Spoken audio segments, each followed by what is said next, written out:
Jeremy, Koines, and Kyle. Say hi, everybody. Hello. Yo. Okay. Now, before we begin, I have a couple announcements to get through. First off, I am happy to announce that we have new content that is airing every Wednesday at 7 p.m. Central called Random Game Night, where me and a bunch of the cast get together and play various party games. We also have 2 one-shots coming up this holiday season.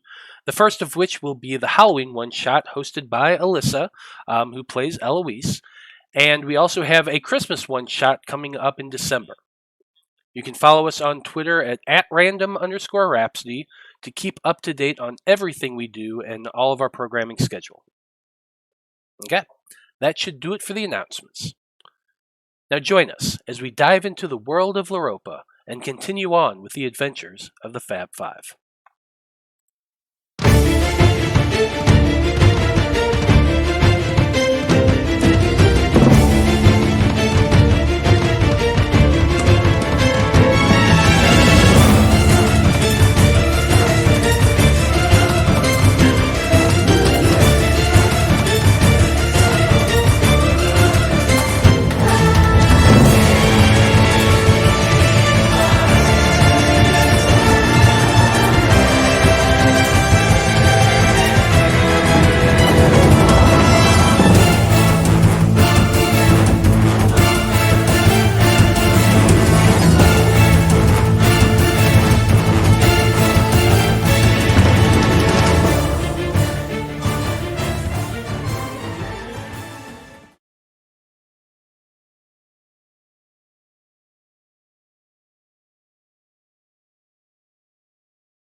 And we're back.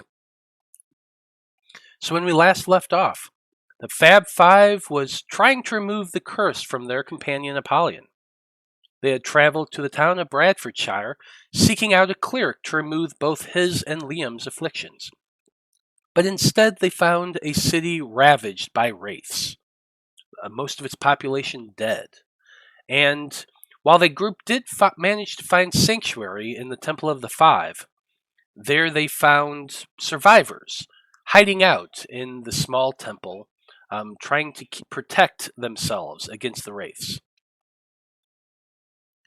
The group did manage to find and scrounge up enough diamond dust, using their own 300 gem to grind it down, to cast Greater Restoration. But when Vaukan tried to cast the spell on the Minotaur barbarian, their companions flew into rage and unleashed his full power on the team. The Faab Five were forced to do battle against the cursed Minotaur, who created a swirling maelstrom of water and storm to batter the team and keep them away from him. The monks were forced to work together to occupy the elemental barbarian, while the rest of the party attempted to contain Apollyon's magics. The battle was difficult, and their friends seemed sure to overwhelm them all as he caused the chapel to fill with water in order to drown them all. Fortunately, in a flash of inspiration, Veil took out the doors to the chapel with a well-placed fireball, and which blasted the doors off of its hinges, weakening its foundation, and sent the water from Apollyon shooting out of the temple like a geyser. Blood and Veil, the 2 closest to the door, were sucked out and thrown across the grounds by the force of the water. Though the rest of the team did manage to ride out the current and continued to engage Apollyon.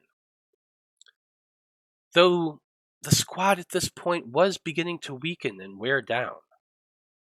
The Aqua Minotaur even managed to grasp Vaukan in one of his tentacles, but this ultimately proved to be his downfall. The Dragonborn monk tackled the Aqua Minotaur to the ground, and with that distraction, Vaukan, the Goliath druid, was able to cast Greater Restoration on Apollyon, forcing the curse out from his body and returning their companion back to his original form once again. With that, the rest of the team returned to inside the temple and gathered around their friend, no doubt breathing a sigh of relief that they were all whole and hale, though still quite injured from the ordeal. And so, Faab Five, you are all standing still around Apollyon, but I think you're all staring more at Necthros Veil than Apollyon at this point. The drow necromancer had suggested, after all, that he liked Apollyon better when he was wearing the crown and had dropped the thing at everyone's feet. Eloise had flicked that thing away with her tail, with a measure of control that probably would have surprised everyone if it wasn't for everything else that was currently going on. There was a lot. But during that time, Shadows, the gray-furred tabaxi Blood had met earlier, had climbed up from the basement, carrying a smaller female tabaxi with a fur the shade lighter than his own in his arms.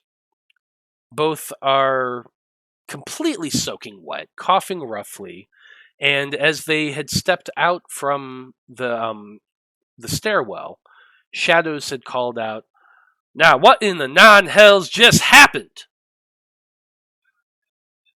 But before anyone can answer, a question comes to each of your minds. And what question did we ever settle on? I think it was, what aspect of your character's future are you most curious about?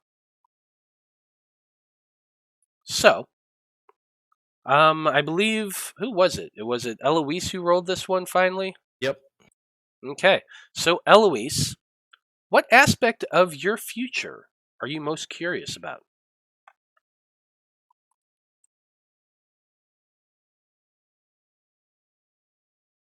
Just want to know that everyone's okay.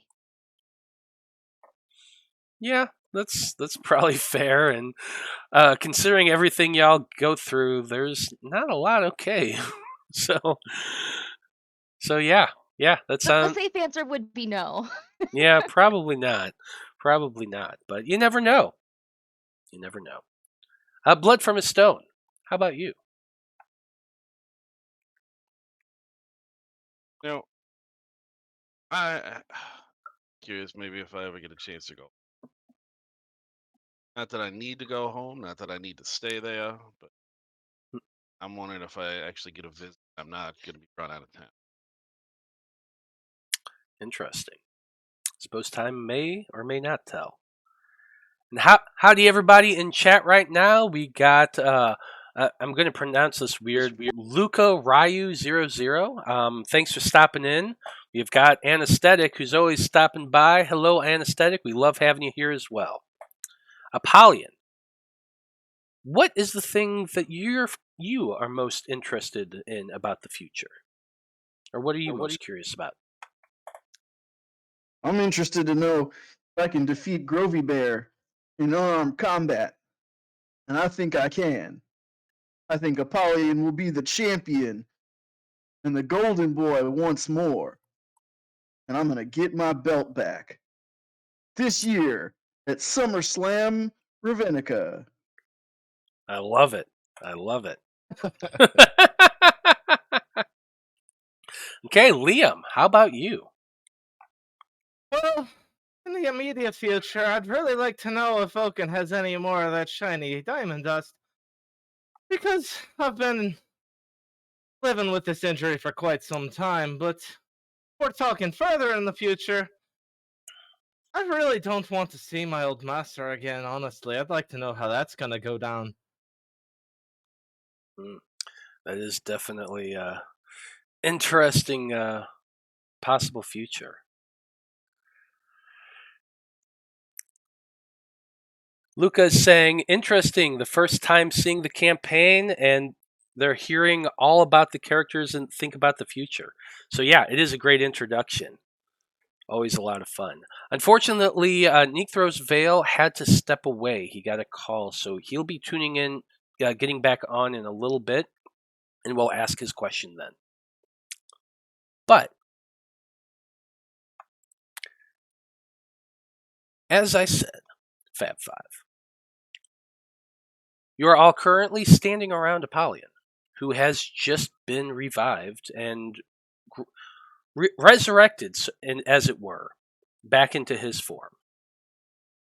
The clay-like structure that had been encasing his body has dissolved away at this point, leaving little bit more than flakes and a little bit of debris in the still water that's kind of pooling all about you all.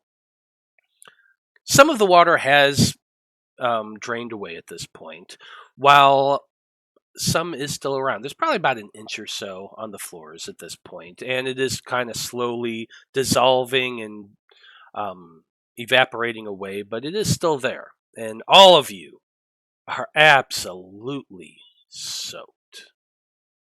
But what would you like to do? I'm gonna get up and brush myself off and use prestidigitation to make my muscles shiny and new again. And you stand up and your muscles just gleam as though you just rubbed hot oil all over all of it.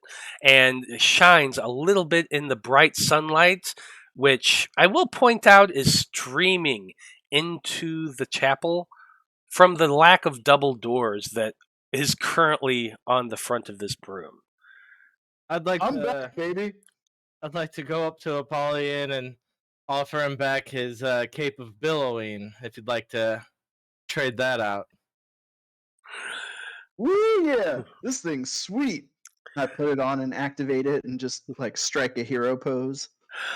So you took off the cloak of the manta ray that you had been wearing and kind of toss it down on the ground and just whip that cape of billowing out around you. I don't remember if it's a attunement or not, but it doesn't matter because in this instance, it's just billowing out from behind him, and he strikes that hero pose with his knuckles on his waist and grinning in that mad kind of big red Minotaur grin that he has. I'm gonna look at the tattoo on his back as the cape is billowing and be all like, I don't remember you being the only one who slayed that dragon, Polly. That's right, I had some help from my friends, but I did deliver that final blow. The finisher.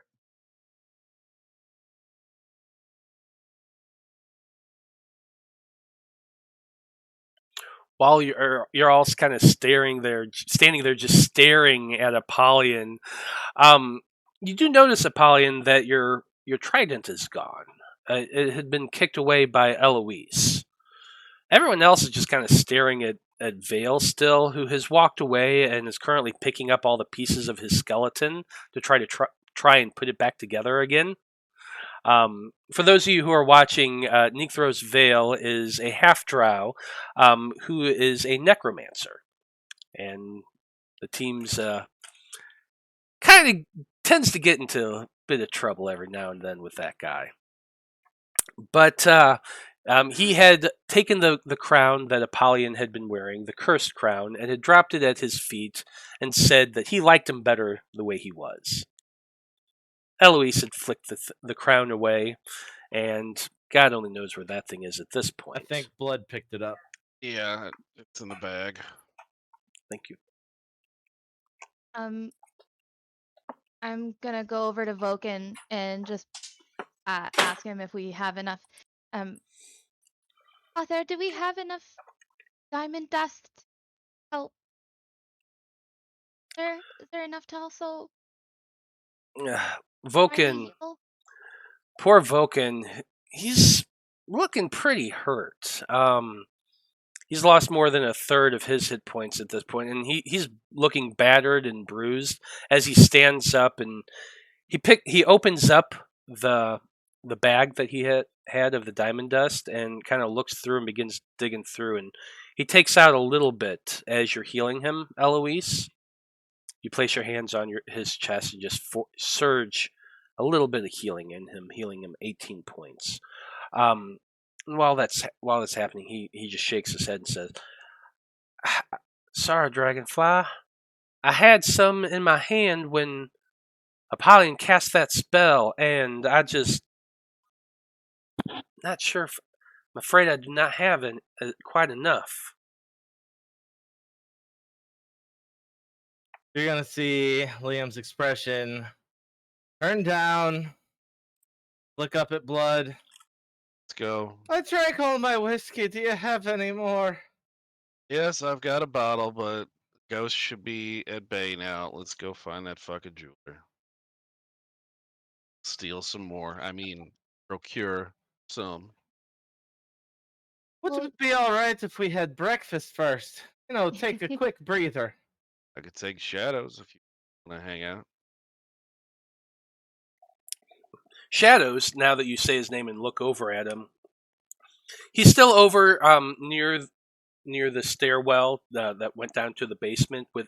He's put down the smaller tabaxi, and they seem to be kind of dusting themselves off again. And he looks over at hearing his name and he says, "I don't recall anybody giving me the." Sorry, that's the wrong voice. I always want to jump into Vaukan. Now, I believe you have not answered my question yet. What exactly into the high hells happened up here? Where all this water come from? Yeah. Yeah, it is. You see the red guy? Well, he went green. He was wearing a cursed crown. And it turned him into a fucked up monster. And we stopped it. I know, trust me, you hang around with this group long enough, that shit's gonna happen.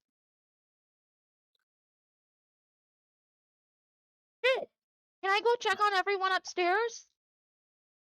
The moment you say that, you look over there, and actually, Nyasi, the Dragonborn monk, you see her walking up in that direction. She looks over at you just as you say that.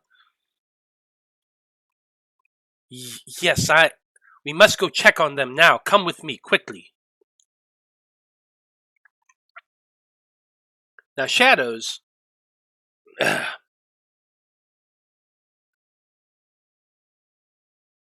what is it exactly you all are looking for? You keep saying you want to go back out there. Well, we need diamond dust for a spell. The moment you say diamond dust, go ahead and make an insight check.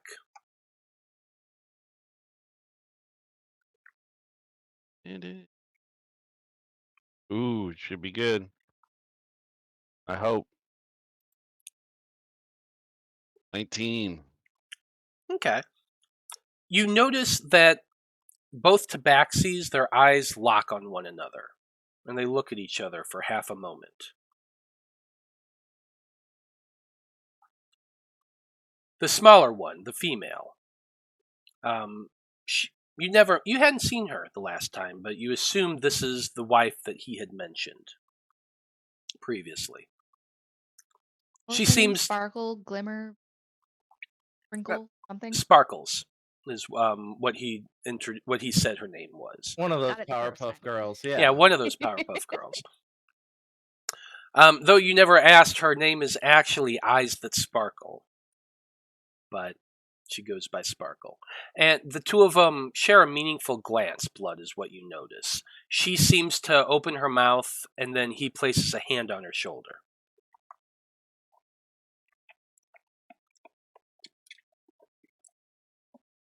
Eyebrows just gonna kind of like most of the rock. The one eyebrow is gonna be up, and he'll just say in thieves' cant, "You have some on you, don't you?" Don't worry, they don't fucking know. His eye locks on with you, and you do see the barest hint of a flicker of his fingers, acknowledging what you said. I'll buy it off you.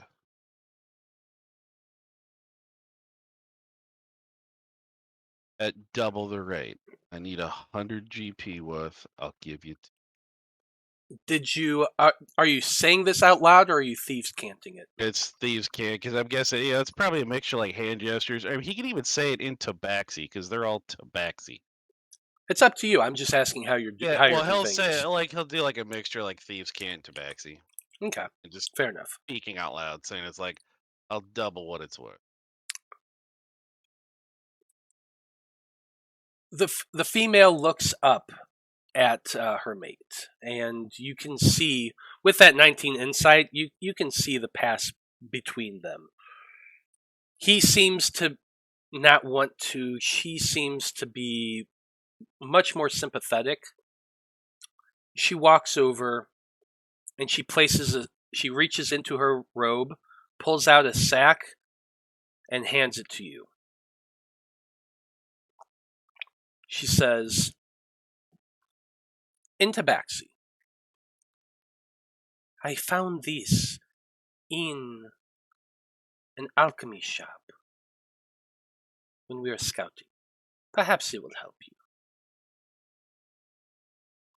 What do you want for? "What is your name and clan?" My name is Blood from a Stone. I don't even know if he actually has a clan name. It was like, I'm from the Sisters of the Mountain. "Very well. Blood from a stone from the Sisters of the Mountain. Now, you owe me a favor." And she Very turns and well. walks away. I should note that I haven't been home in 5 years. Kind of banished, so you'll have to find me somewhere else. You can Find me in find- Rowena. She nods her head, acknowledging. She turns to her husband, and the two of them, you can see their lips moving, and they seem to be arguing a little bit. And eventually he turns away and kind of walks back behind down the stairs and disappears. She follows him. You can kind of tell that He didn't like that. he did not like that. Luca is saying that Blood from a Stone is an absolutely metal name, and I agree. Well, I appreciate that. Opening up the small sack that you were handed, you estimate there's probably about 200 gold worth of diamond dust, and there are also 6 medium-sized diamonds. Damn. Well, I'm going to palm the diamonds out because I don't want these not the group, but I don't want these church and these people in this town knowing that we have fucking stolen goods. Because isn't the woman that chopped up the diamond, didn't her mother own the shop, the apothecary shop? That is true. So yeah, he's Can gonna. he still just use that 35 he had from earlier because it's such an amazing roll? Nobody sees it. Nah, you still have to roll a sleight of hand. I will point out that the only people who are in this room right now is your group. Oh, well, all right, he's still gonna do it. It's 28. He's gonna palm those diamonds. And he's gonna figure out a way to not let his group know, but he's gonna end up leaving. Well, I'll figure that out in a minute. I'll let before it happens, before we leave. But he'll give the diamond dust to Vaukan. I do believe you have a spell to perform.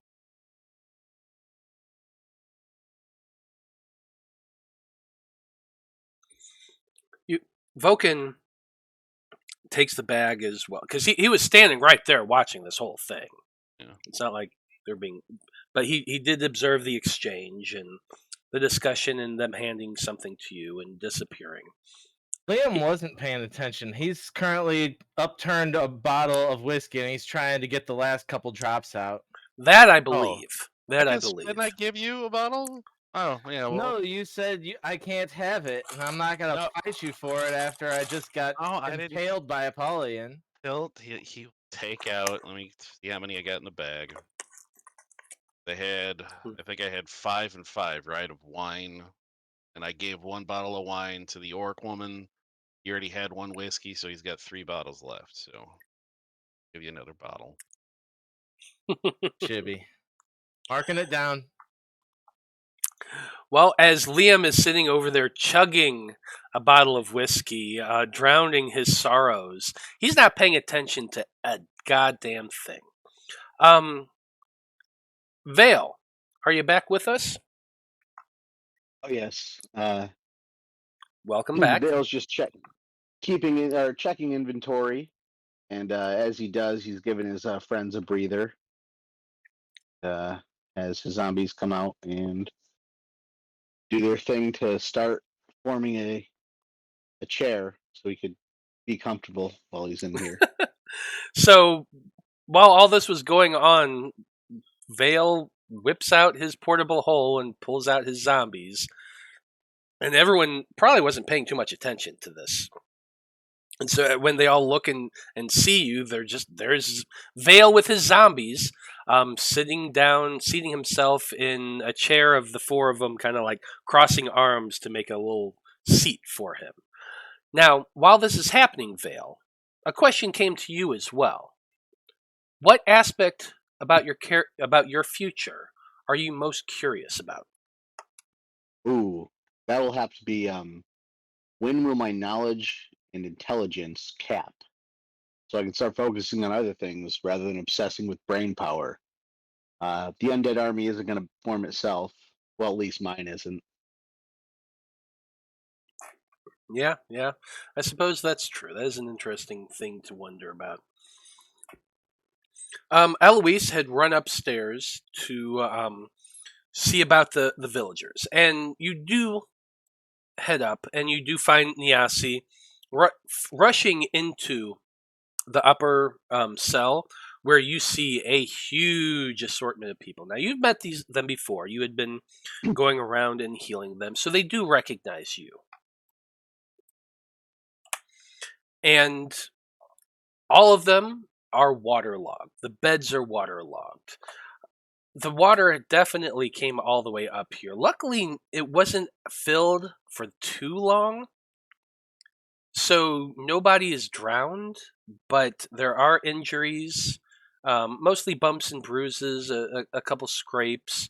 Everyone's waterlogged and coughing and having a hard time keeping calm. They all seem very distraught. Go ahead and make an insight check as you're moving about through them.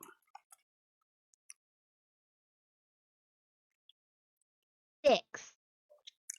Yeah, I mean, yeah, like I said, you could tell that they're pretty distraught and upset, but it's challenging because your tail's kind of wiggling back and forth, proud of you. You're proud of it for what all you were able to do during that last battle, and you follow Niasi in. Niasi walks over to a dwarf and begins talking to him. You recognize that they're both wearing the same style of robes and that sort of thing. As you walk through the doorway to start trying to help out and examine them, go ahead and make a dexterity saving throw for me. And yes, Anna, you absolutely can give 4. inspiration Oh! to blood. I'm gonna faceplant in front of Niasi. Oh, yeah, you do. She had stepped around and is speaking to the dwarf.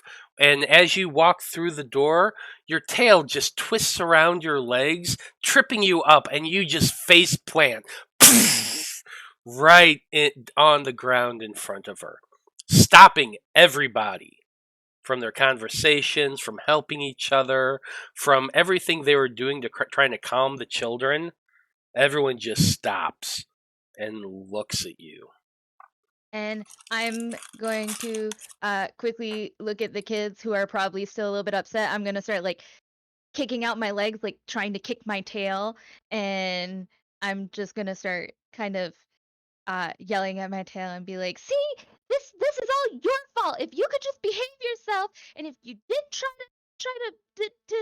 to kill me every second of every day, and I'm going to stand up and I'm going to brush myself off, and I'm just going to...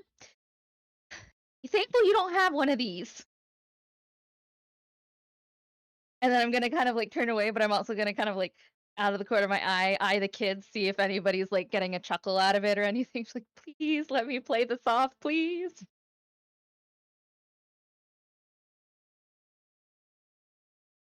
Can't hear you, Matt.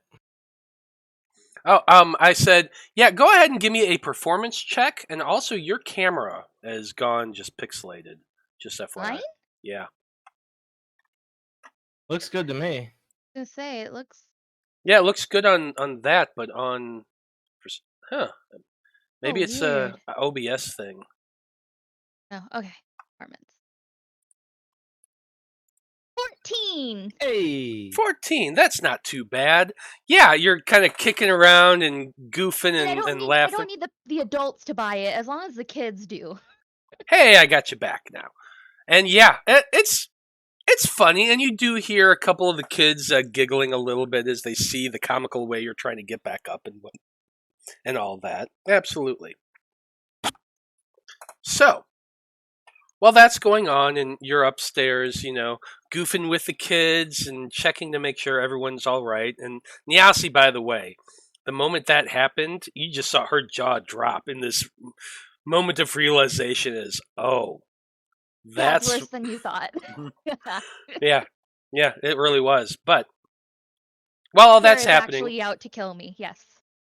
While all that's happening, and Liam, you're standing over there just guzzling this whiskey, depressed. Not guzzling. I just take a good swig because all I had was a couple drops. I'm not gonna guzzle it.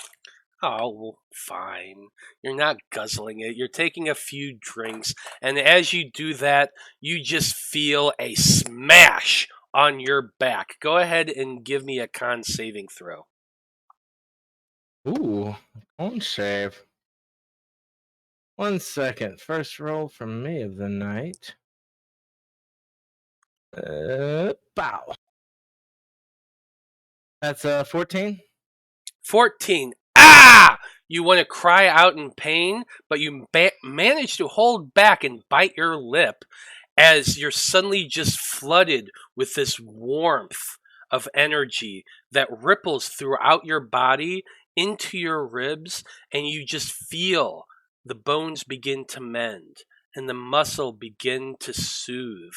And this pain that has been afflicting you for so many days is gone.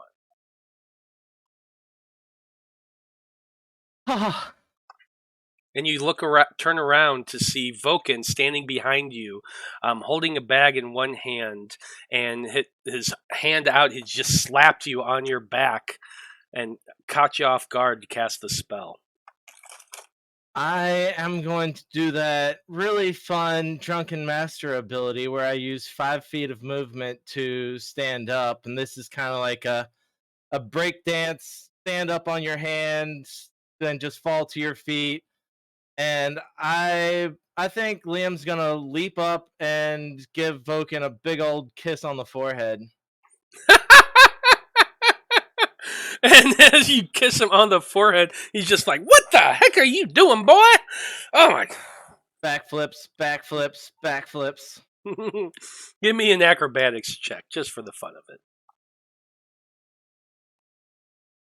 20. Oh yeah, you Oh. easily backflip away, no problem. And finally, Liam, you are healed from the golem strike. Oh, Lord be praised. Never say a bad thing about you again, Vaukan. Not that I did before, but thank you. Thank you, big man. No problem there. No problem at all.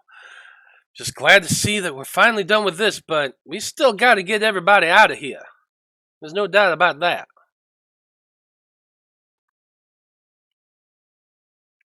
Still Now, clicking my points upward. I had so many. So, I got it. So, about this time, you all realize that Father Estru, the dwarf priest who had been thrown very violently out the chapel from the water, he and Jortha has managed to come back up to the chapel and the temple, and is currently in the door frame, staring at the lack of double doors that Veil had blown open.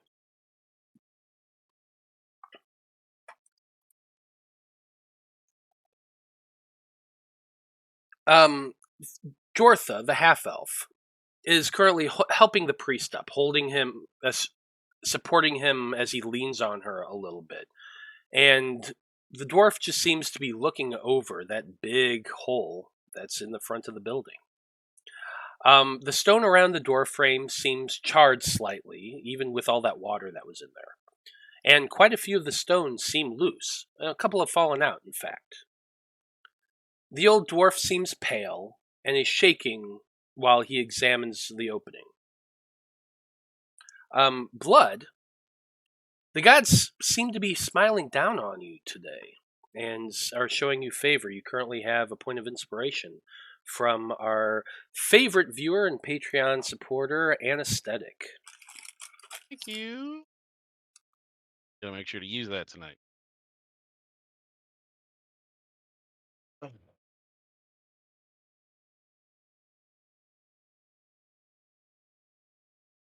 All right, well, not to bring the mood down too much, but are we to go to Morag next?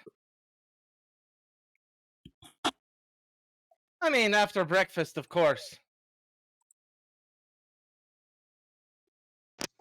Oh yeah, breakfast sounds great. Says that I think about the owlbear eggs that he made. They were so good. Oh, yeah, they were. Yeah, they were.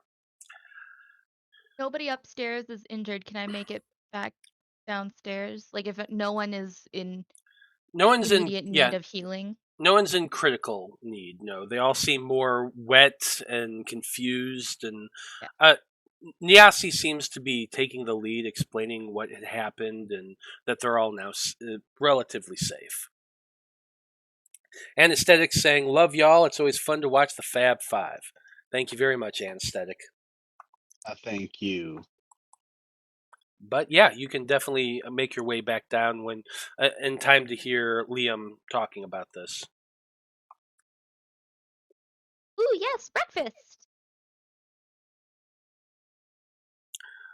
And I'm just gonna like clutch my staff a little bit tighter. Breakfast sounds great.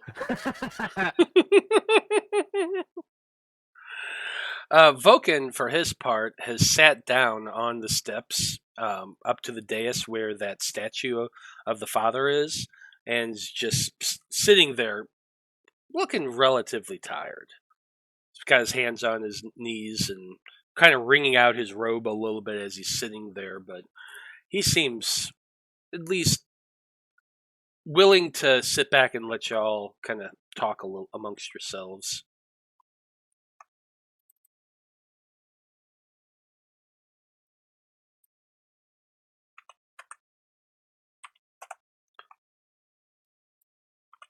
Eloise, you understand the plan.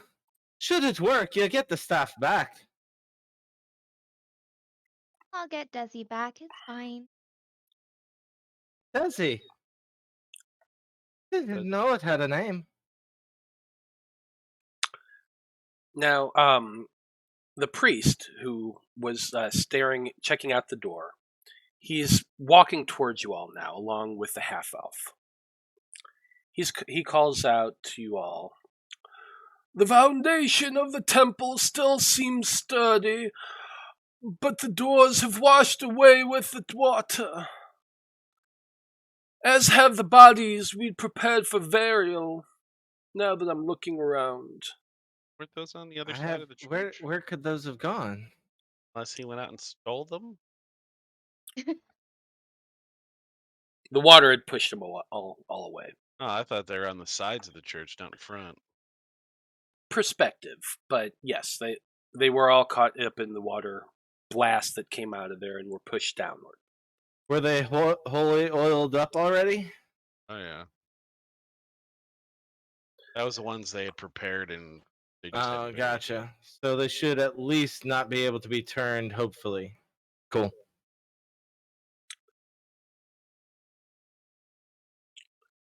The priest, as he's walking toward all of you, he looks around.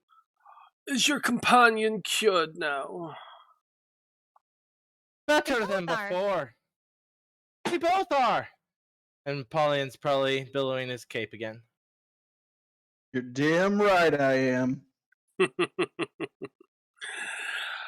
I'm gonna old go over and hug Apollyon again. the priest says, "Good. You've rested and healed your friends of these afflictions. Now will you please leave this place and take as many of our people with you? We've given you the time that you requested." I mean, the form of transportation we were going to take, it only lasts 6 seconds, so We can take as many as we can, can't we? many as can run through. You can actually get a Spells. lot through the spell. Yeah. You can actually get a lot in Yeah. through Treat's Ride. You can get like 50, 60 people through it in one go. It's like I do remember a certain show that was rather popular. They did Tree Stride or transfer via plants. Yeah, Like, they transfer were via getting, like, balance. upwards Yeah. of 30. They were at Yeah, I least think she wearing- cast it like 3 or 4 times in a row or something like Yeah. that. Yeah, but Yeah. so you can get a good amount of people through. We can get. Yeah, we can get as many as the spell will the timing of the spell will allow. But we are going to Morag. We're not. It's away from here. That's all that matters. Well, that depends. Arthur, do you know of a tree near Morag? Vaukan looks up at you all. You can tell he's a little tired from all this. Yes, Dragonfly, I do. I spent last night on my watch scrying a bit, and I do know of a tree there that is still there that I can use to get us to Morag. Now, I can get us to the trading outpost outside of Morag, which is close enough that we can get in with no problem. Have you ever been to Morag before? I assume you haven't, Eloise. Has any of you, the rest of you? No, never been that far north. No, can't It say. smells really bad. There's too many dwarves. It's where I'm from originally, but I haven't been there in many, many years. Morag is a city under the mountain. It is the capital city of the Dwarven Empire. And this city is technically here, Brightfootshire is a part of that kingdom, so taking these people there is not a horrible idea. Now, getting in can be a bit tricky. The dwarves are very tight on their security. But the trading post is there, has an inn, and that's where most of their business they deal with the outside world. It happens there. Now, I'm not saying that it's impossible to get in. Just say we're going to have to, grease a few palms, that sort of thing. You get my meaning. Don't you worry. I'll parlay with those dwarves. No problem. Probably after the last time you showed your true self. Maybe you take the back burner on this one, you think?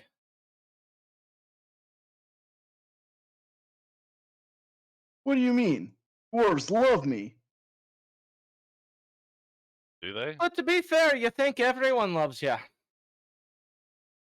Don't I know it? I know you guys love me too.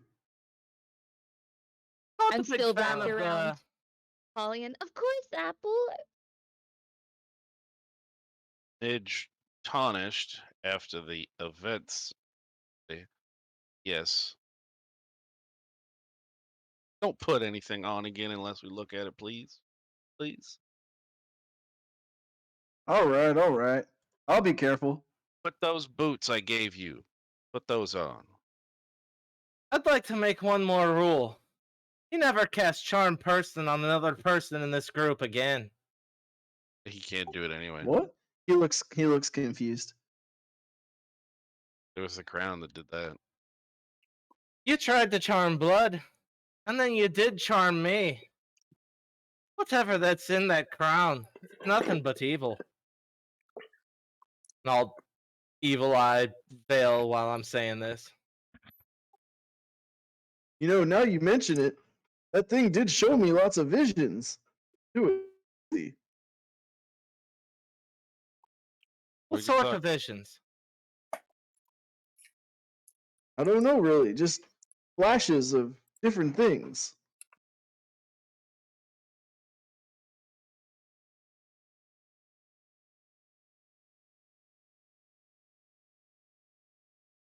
I think I could see where we're going. In the Federation. Hopefully we get to win that tournament and meet the Zaim. I sure hope so. No, it's Haim of mine. No, he's the leader of the syndicate. I have no leader. You're not a member of the syndicate. You're not a member of the Federation. He's not your leader. That's what I just said. Oh my god. What I'm saying is if he wins the tournament, we're granted an audience, or at least he is, with the Zahim, and he can ask them for a favor. I don't That's understand why you don't enter the tournament. One of those fancy bolts. Take down almost Yeah. anyone. yeah, but no. That's not my thing.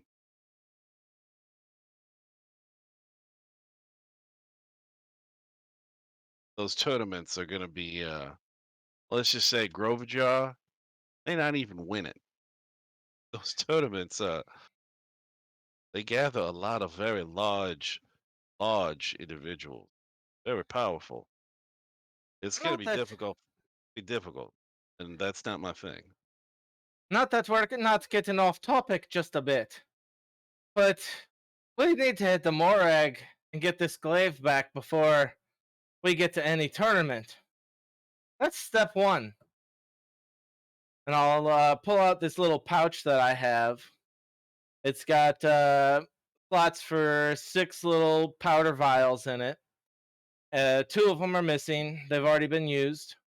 But it's got 4 more in there. And I'll pull the first one out. This one's black dust. It burns in fire, creates black smoke. We send this signal up, then he's never going to come anywhere near us. It'll scatter him away. Now I pull out the next one. This one's red dust. You put this in the fire, and he knows that you're in for a trap. And he'll come and he'll try and kill everyone in the area. We're not using that either. You combine the 2 smokes. They swirl in the air, black and red. It means we need to meet. He'll be able to see it from at least 200 to 300 feet away, or yards. I don't know. We'll be inside of a mountain, apparently. So a smoke signal will probably be seen by more than just him. Well, I'm guessing the tree is not inside the mountain, right? The tree is probably outside the city. I Vaukan hope speaks so. up. How can a That's tree what he's- grow inside? That's what he would be looking at Vaukan and he would say that directly to him. Oh yeah, it is outside the city itself. It's in the trade area. They have a little bit of a settlement just outside the mountain itself that they do business with outsiders.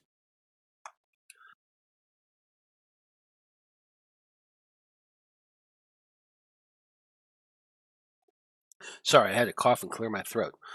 Anyway, so yeah, they the tree itself that I know of that we can get through is right outside the trade yard, as it were.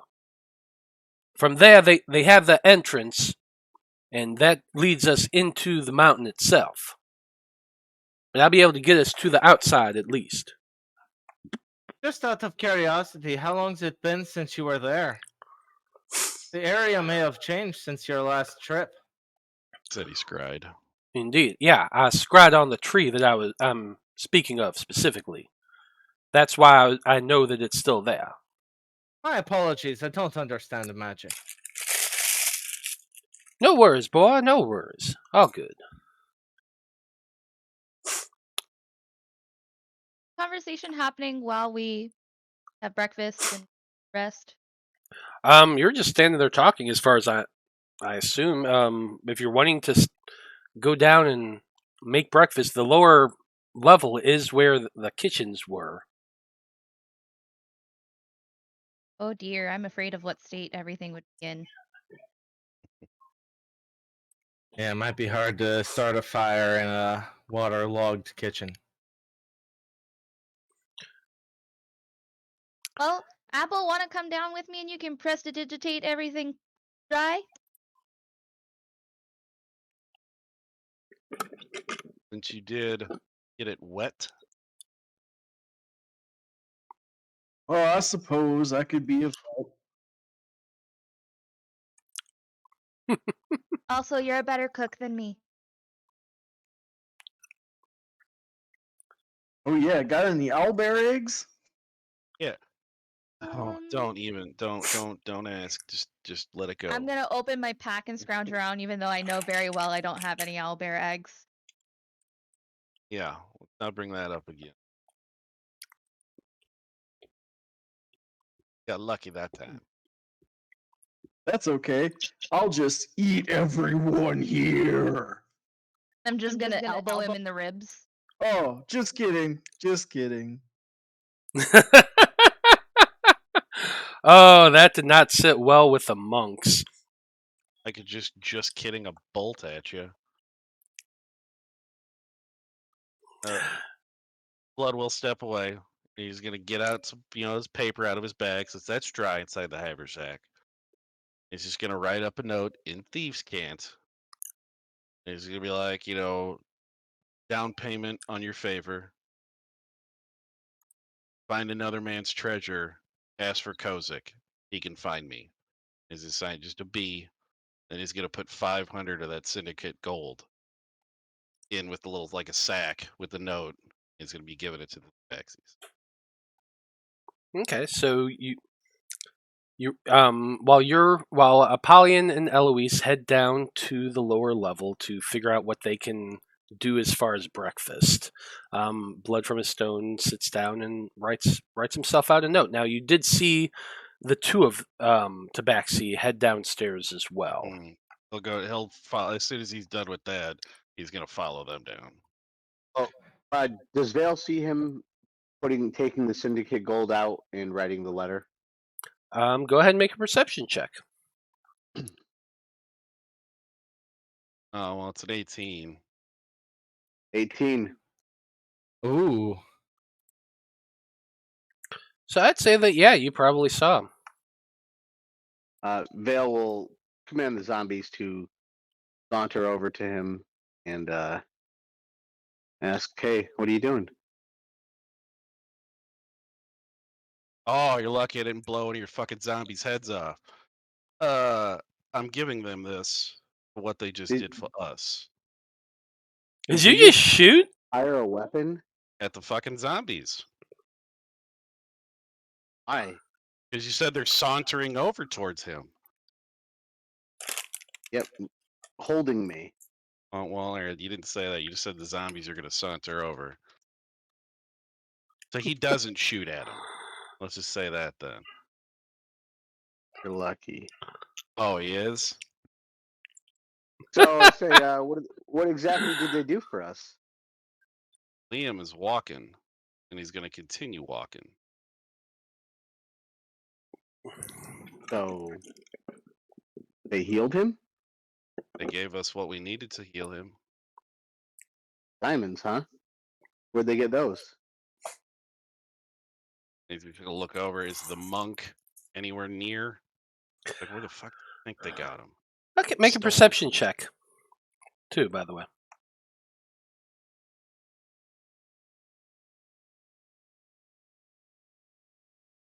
$26. The priest is over by the altar. The altar, speaking with Vaukan, the two of them are currently talking to each other. The half elf you can see is currently standing by the open door, the blown open door, and is currently looking outside. So her back is to you. You do not see the other monk. They stole it from this town. Where you got it? The town we're in now? Yeah. How do you know? They're thieves. Did they say where they stole it from? Yeah, she said she stole it from the apothecary shop. You know, the woman that crushed the diamond for us from Mother's shop? Yeah, that's where they found it. Now, are you sure she said this apothecary shop, or did she say an Yes, apothecary she shop? said the apothecary shop in town. Because if you remember, there were a couple hooded figures leaving the apothecary in what was it it, could've Port Town we were in? No, it was here. Port Valena. They said when they were Yeah. in town, they took them, or they found the items. They found them. We're used to acquiring items that were found. It's a euphemism. So Yes, they stole them. they got them. I understand. So in return, you're giving them how much gold? I'm giving them gold that it's illegal for you to even own because it's marked Um, the syndicate, and I'm I'm the only not one that sure. can do anything. I'm not sure I appreciate the attitude, Blood. We're on the same page here. I'm just asking But- questions. You also do this a lot. Yes, I gave them gold to save Liam's life. They gave me That's a all lot you more had to say. diamonds. They gave me a lot more diamonds than the dust too. Do you So show we're me? making. No, he's gonna have them in his pocket. They're fucking the people are in the. No, he's not taking them out. Like they Okay. gave me So than they needed to, but they're also asking for a favor in the future, and this is the down payment favor. you This know is what a the favor will be? It's a syndicate thing. Trust So me. it's kind of like you on your own, or you're gonna need my assistance. I have no idea. They haven't asked the favor. Hmm. But they also Well, have I'm to. assuming.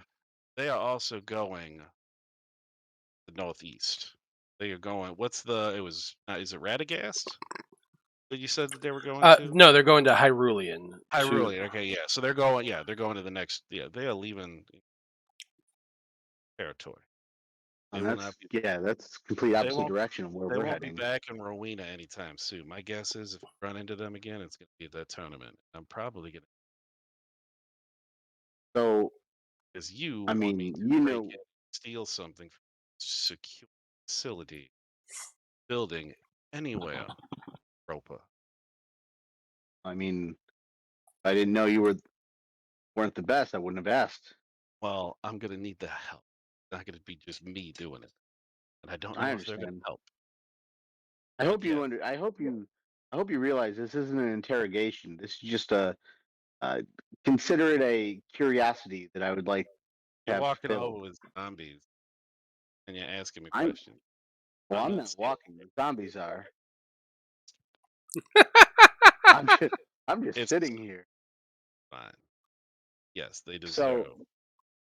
I'm something. assuming if they gave you well over the amount of It's going to be a diamonds, big favor. it's got to be a big favor. I just hope you you know the group's priorities. Although I understand, you are of the same kind. I think our group is more tightly knit than It wouldn't even be your if they were thief taxi. friends. It's the syndicate. That's the thing I'm most concerned about. So I hope your true alliances lie with people who My killed alliance, for you with my you. alliances are with Apollyon most of all. He and I have been together a while. Not leaving his side. As much as he's a pain in my ass, I'm not gonna leave him. I'm gonna roll an insight to see how truthful you are. Yeah. I 22. don't even have to roll deception. Yeah, he's been with Apollyon. It's like 6 months to a year before he met anybody else. I Right. was And like, then yeah, I'll just say, keep me posted, please. As go far as the ahead. favor goes. See what it is. Go And from if you there. need me, I'll be there. Why do I think that there's a catch there too? It's gonna be He's interesting. just he's just thinking of the book. Well, I don't see Apollyon between I'll the two be of us. there. I do not see. I don't see Apollyon being able to take down. I was just thinking the same thing. Quarintine. Like, I don't think he's going to win that tournament. I'm thinking, and I Yeah. am not looking. I said, if we succeed, I can't even begin to understand how that's going to work. But if we don't succeed, probably know that, right? Yeah. Well, that's why I hope we the have to book will be succeed. worth it. Well, it will be. We'll have to have a backup plan. That's where they're going to come in. Sounds good. And with that, Veil will just give a nod and then kind of have the zombies take him a little Did you further just away. like fucking Oh click yeah, your teeth like it's a like goddamn horse? a giddy up. That's right. I believe it. Are Yeah. the zombies going to carry you through the breach to know what's going to happen? We'll go through the tree later. Seeing this, and as Veil and Blood from a Stone separate, Veil heading around the statue and Blood heading down the stairs. I will point out Vaukan and Father Estru sitting there talking. They look over and they see you, Veil, and like the priest Oh, is red in the face, and he's like, "What in God's name is this?" And Vaukan, he Monster's just running away. puts his fingers to his nose and begins rubbing it. Like, God damn this dude. And I say, you've never seen a half drow before? Blood's just going downstairs. Yeah. I'm dealing with this. So while that was going on, Apollyon and Eloise, you had gone downstairs to the lower level, and it is waterlogged and sodden as you expect it to be. There you do see the two tabaxi in one corner of the kitchen, and it is a very nicely laid out kitchen, I might add. Stove, top, oven, everything out. There are no fires down here. There is a table that once had quite a few ingredients and things, but everything is on the ground. Food, utensils, tools, plates, all of that is just everywhere in this space, all over the floor. The two tabaxi, are standing to one side, talking amongst themselves. They seem to be in a bit of an argument, but as you step down off the stairs, the talking stopped, and the two of them are just staring at the two of you as you make your way into this kitchen. Oh, hello. And I'm just gonna walk right past them and just start picking stuff up from the ground and putting stuff on the table for Apollyon to dry and clean. Yeah, I'll help her collect everything and straighten it up in there. Okay. Yeah, go ahead. You can. There's nothing that you really need to do to roll for this. You begin picking up everything off the ground, and there is produce. You do find a salted pork side as you're looking through things. Potatoes, onions, carrots, your typical root vegetable, that sort of thing. All of it is waterlogged, and you guys do start cleaning it off. But as you're cleaning it off, you also notice that this water doesn't smell the greatest in the world. It's pretty foul, brackish, little swampy smelling, like that pond scum kind of smell to it. Is in everything. But you are starting to clean these things off, and as when you come down, the tabaxi look at you, and they're watching the two of you work. Eventually, the male walks up and says, "Now, I thought that you were all going to be heading out soon. We're just gonna make breakfast first. See what we can salvage from what was wrecked. Don't want to leave anyone with, this as a kitchen. But you are taking most of the townspeople here. We're gonna try. Well, oh, I guess he's not. Blood's not down. Well, you probably are walked down about this point, too. At least the ones that are here in the church. Hey, Blood. Yep, and their blood from a stone comes walking around the corner. Frosty's saying gray water, and the anesthetic's like, yeah, just throw up for the pond scum. Yes, it is pretty damn nasty and foul, everybody. Anyone who's lived near creeks, you know that smell, that muddy, foul, swampy smell. Algae. Algae is what you're smelling. Yeah, exactly. That's a little bit of it. And the water is brackish. It has a bit of a salt quantity to it. That reminds you of another place you had been that was filled with brackish water not too long ago. But yeah, the two of you are starting to clean everything up, and it takes you a little while to do this. But as that's happening, the Tabaxi look at you and say, "We've talked it over, and we have decided that we are going to be staying here, while the rest of you head off to wherever it is you are going.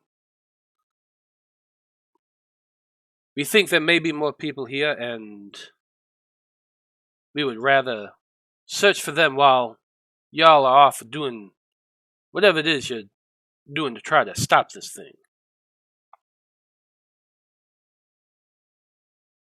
Well, suit yourselves, but we'd love to have you along.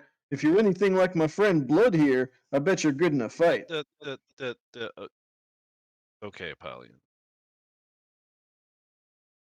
He's just gonna toss a little bag over to Shadows and be like, "Down payment, but not yet." But He catches it and it's gone in one quick motion. He just looks at you. He hefted the weight as it came in his hand, and he's just kind of looks at you with a bit narrow eyes for a moment. I'm gonna find some herbs and kind of like lick the water off and be, what do you think, Apollyon? Do you think we can use these? I'm gonna make some pancakes. I think these would make them rather savory. Maybe we want savory pancakes? Sure, why not? Okay.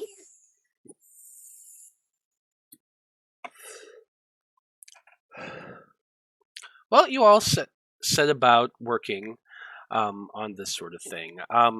Veil, while they're making a meal, the priest is chastising you for bringing zombies into his temple.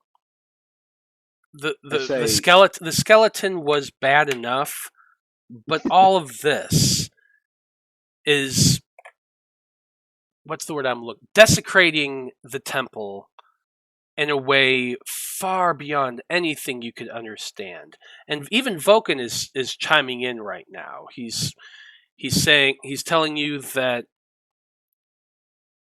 you can't bring zombies into Morag. I'm going to go ahead. Go ahead. I was going to say, you're okay with the skeleton, but zombies are a different thing. And I also say, if it wasn't for me, this temple would be an aquarium right now. That does not give you any right to have these things out. Are you wanting to die? Is that what you're trying to do here? Is this the priest? Or No, this is Vaukan saying this. No, I am not trying to die. Why do you ask? The undead are slain on sight in Morag. Any soldier there seeing one and seeing somebody control it will attack without question. I've been more than lenient on you because we have been in the wild, but you need to realize that if you step foot through that tree and make your presence known with these things, you will be killed, boy. That is the laws of this land. Vale's contemplating. Says, well, good thing we're not in Morag right now. And he turns to the priest and says, I believe a thank you is in order.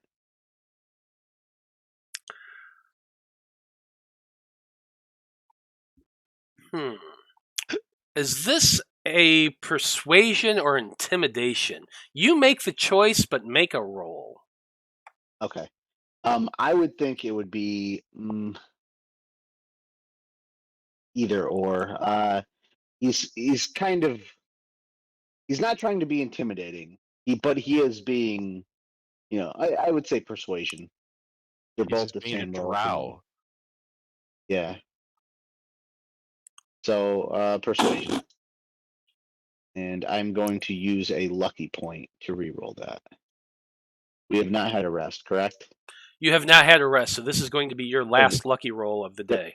That is my last lucky point. And it is a 22. Interesting. So, while you're saying this, you saw his hand reaching into his robes. His hand comes out, and it's holding a holy symbol. And he's holding this Do I recognize out. the symbol? You can make a... Are you proficient in religion?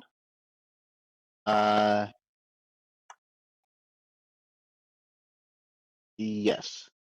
You are? Yep. Surprising. Then yeah, roll a religion check. Ooh, that is I rolled a 1, but since I'm proficient, it is a 10. It's a 10.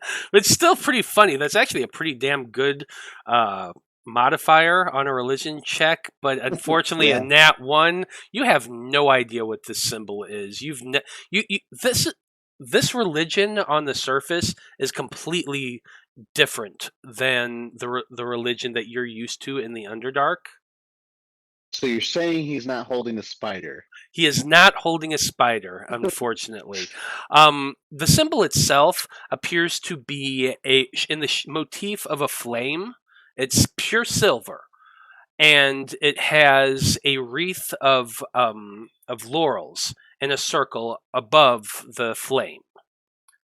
And he's holding this up, and he says, "In the name of the Father, get these abominations out of my temple immediately.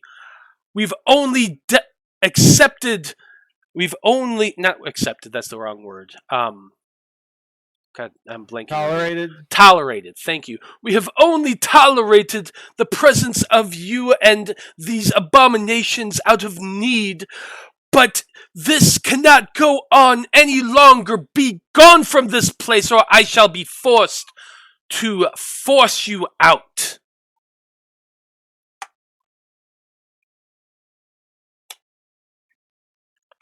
Yeah. You held off his hand. He did not do what he was about to do.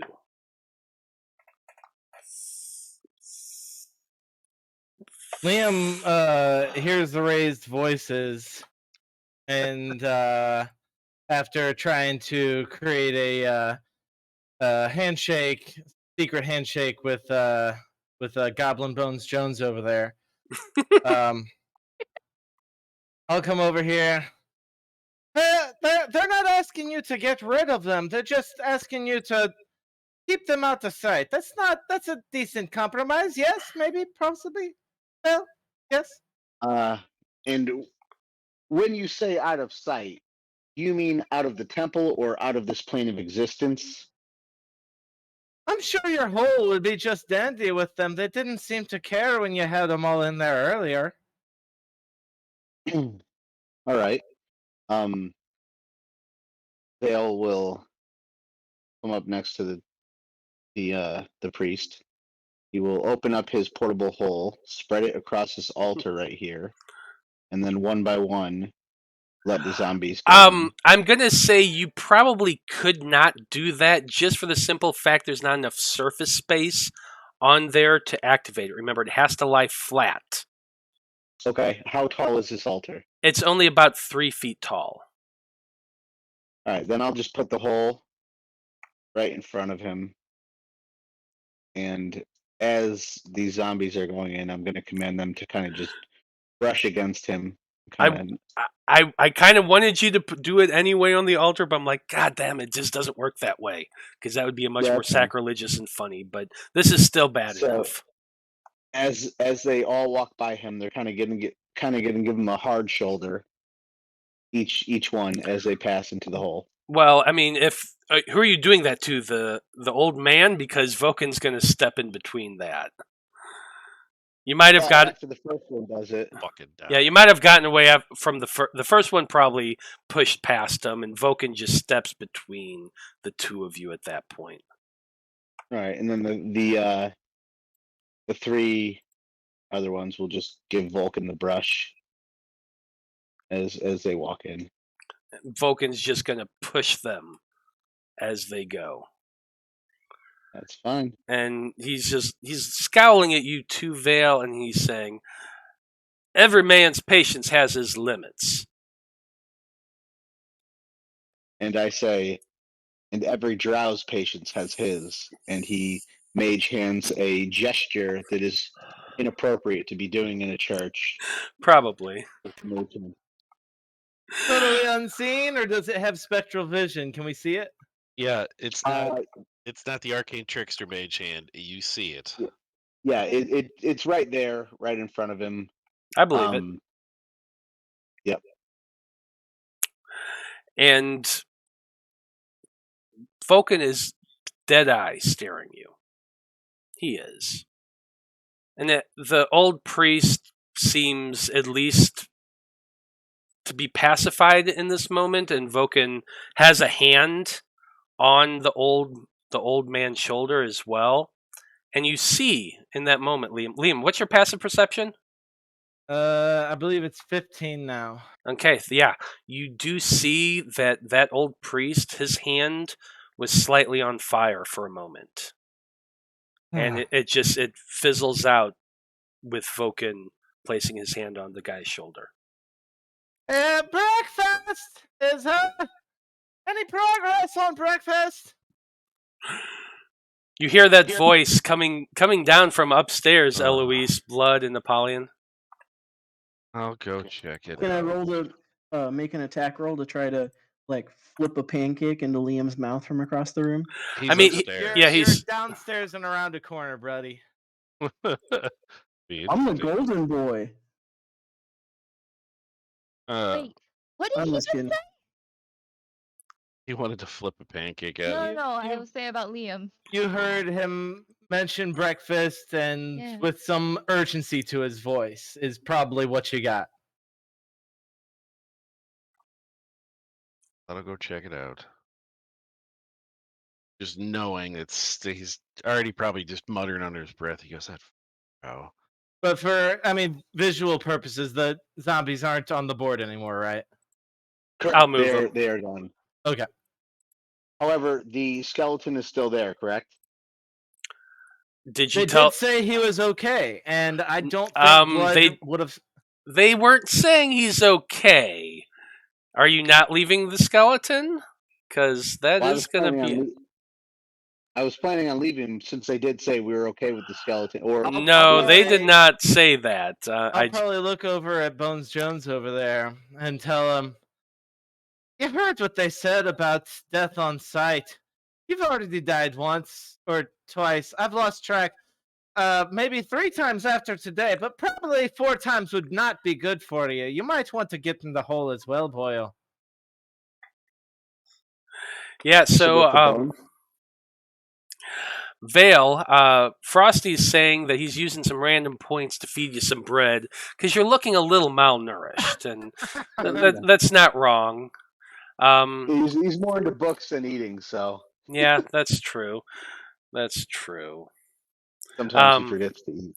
But you need more carbs, man. That's what Frosty's saying. Carbon up. But anyway, Liam, it seems, is pushing the skeleton towards the hole, which is probably a good idea. That's what it sounds like, anyway. Before the skeleton falls into the hole, he turns his head towards Vaukan and just with a really loud, like freaking snap, just snaps his jaw shut before he falls into the hole. I'd like to think also, right before he falls in the hole, he throws me a fist bump. That's right. He's simultaneously fist bumping Liam while leaning backwards to fall backwards into the hole, and then just snaps with his mouth. That is so metal. Yeah, I like it, and Vaukan is really considering just killing everybody. It's a good thing he's so lovingly chaotic good, I think is what he is. What is he? So gonna get killed. Oh, neutral good. That's right, because he's a druid. He's neutral good. So yeah.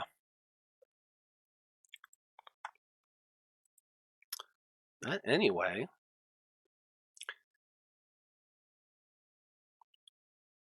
Right. Wow.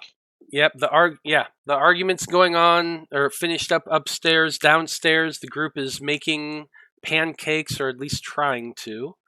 And that's a great point to go on break because it is 8:30. Yeah. So, as that's happening, with Veil and his zombies and skeleton now in the hole, Apollyon, Eloise, and Blood downstairs making breakfast alongside the two tabaxi. Jortha, the half-elf, who was watching at the front door, calls back to the group who are upstairs. Wraiths are starting to gather down by the gate. I can see them now. Hitting me. And yeah, break time. So I wanted to let you all know that right before we went on break, because that's what you're going to be dealing with. Matt. Just so you have a few minutes to think about it. But we will be back in about 10 minutes, folks, so stay tuned.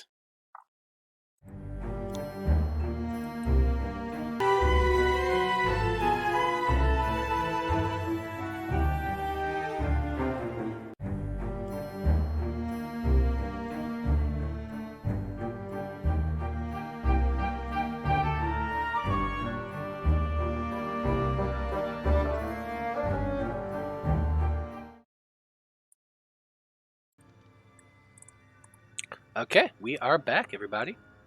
Sorry for the wait. But when we last left off, lots of stuff was going on with the Faab Five. Some of the group was downstairs trying to fashion a reasonable breakfast. Veil got pretty much chewed out for his zombies and the throne he was riding upon. Fortunately, the priest was able to be calmed down, but it definitely seemed like a sore spot. And as breakfast was finishing up and Liam was calling down to the lower level group to find out about it, Jortha, the half-elf monk who has been watching from her position at the end of the temple, she was looking through the opening that once had double doors, but now no longer does, thanks to Veil. And as she's been staring out, looking out onto the ground, she called back that wraiths are currently edging their way towards the lower gate and seem to be investigating it. So, Faab Five, hearing that, or at least Veil and Liam, who happen to be upstairs, what do y'all want to do? I'm going to run up to the stairs. I know Niase went up and relay the information to her. that Jortha's called for help. Okay. You yell out up the stairs, and you do hear her voice calling down that she's coming.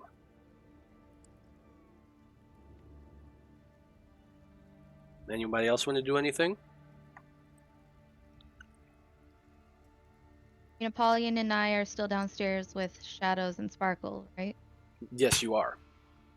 The two of you have been working together, trying to put together some semblance of breakfast. Talk of pancakes were there. I'm not sure exactly where you had found flour to make pancakes. It was bone meal. Bone meal. But anyway, Blood from a Stone, you're down there as well. Nyasi does come running down the stairs a few moments later, Liam, and she just looks at you directly and yells out, "Report!" Jortha, she says the Wraiths are investigating the front gate. We might need your assistance here in just a moment. They might be doing something different than before.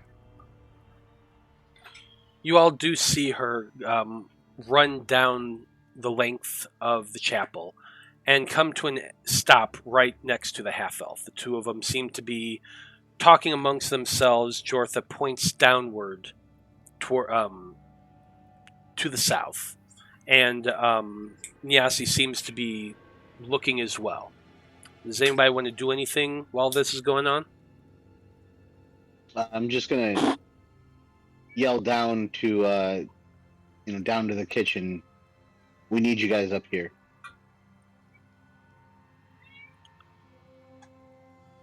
Tell them to make breakfast to go. I'm looking up. So the two of you have been trying. Finishing touches on my pancakes flambe. I'm sure they got plenty of And I'm just gonna styrofoam produce clam some flame. containers down there. You'll be fine. Totally. All right, we'll come up from downstairs. See what's going on.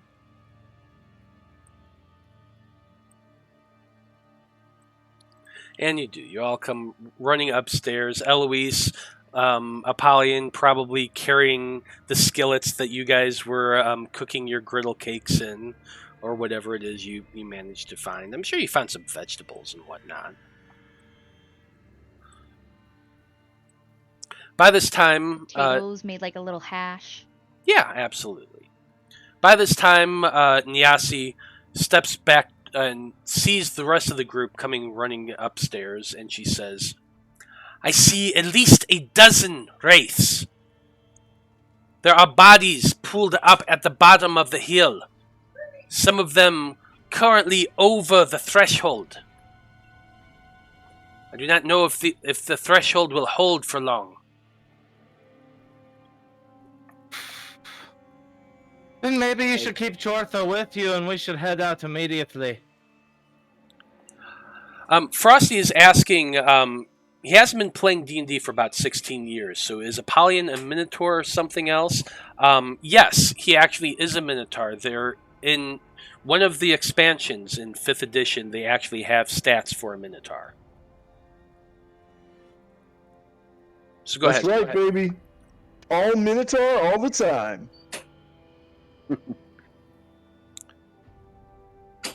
Okay, Liam, what were you saying? I was trying to clarify with her that our plan is to head out immediately. Maybe she should keep Jortha with her if these guys are making advances. Make a persuasion check. No problem, Frosty. Always happy to help. Persuasion. 12. 12. The monk looks back at you, and she seems to be weighing and measuring you with her eyes. Jortha, watch him carefully. If he seems to be ready to make a run for it, do not hesitate. I'm not the one who will be running, love. Once you see the Goliath we're up against, we'll see how your nerves hold up. Well, one such as you should be used to running. You did it so very well the night the wraiths attacked. I didn't run. I strolled. She kind of spits. What's that, blood? So you two stop shit talking the powerful people in this fucking building? That's what the Faab Five does. Talk shit Cards are on out them. on the table, man. Yeah, pretty much. But the Dragonborn spits and looks back at the rest of the group, and she calls out, "If you are going to leave, you need to do it soon." Eloise, get the stick. That's your cue, Miss Rhapsody. Well, inside's probably not the best place. Desi's gonna get pretty tall. We've got some I'm room okay with it. outside. You know we're not planning to do it inside. Come on out. Right here on the altar. Point to the altar. Get the civilians if we're taking over this. Yeah, Vaukan calls out, "Ignore the drow, Eloise. I'll get everybody. You get yourself set up out there." Okay, start going outside. Actually, he shouldn't even... Would Vaukan know that Veil is a drow? I'm not sure if he would. I think, you'd probably recognize he's, at least partial. I don't know if, he would know what a drow is, right? That's what I'm questioning. Would Vaukan... I'd say he would at least be vaguely familiar with what a drow is. Drow do not come up to the surface much at all. There have been raiding parties and that sort of thing on occasion, but they're more myth and legend for most people. But I'd say, he could at least... What's that? Yeah, I'm sure he's heard Blood say "fucking drow" multiple times. That's true. That is true, too. So you do make a good point. So yeah, he probably would know that Veil's a drow. But Vaukan goes running up the stairs, taking Father Esther along with him. And you can hear quite a bit of clamor going on upstairs, with the two of them gone.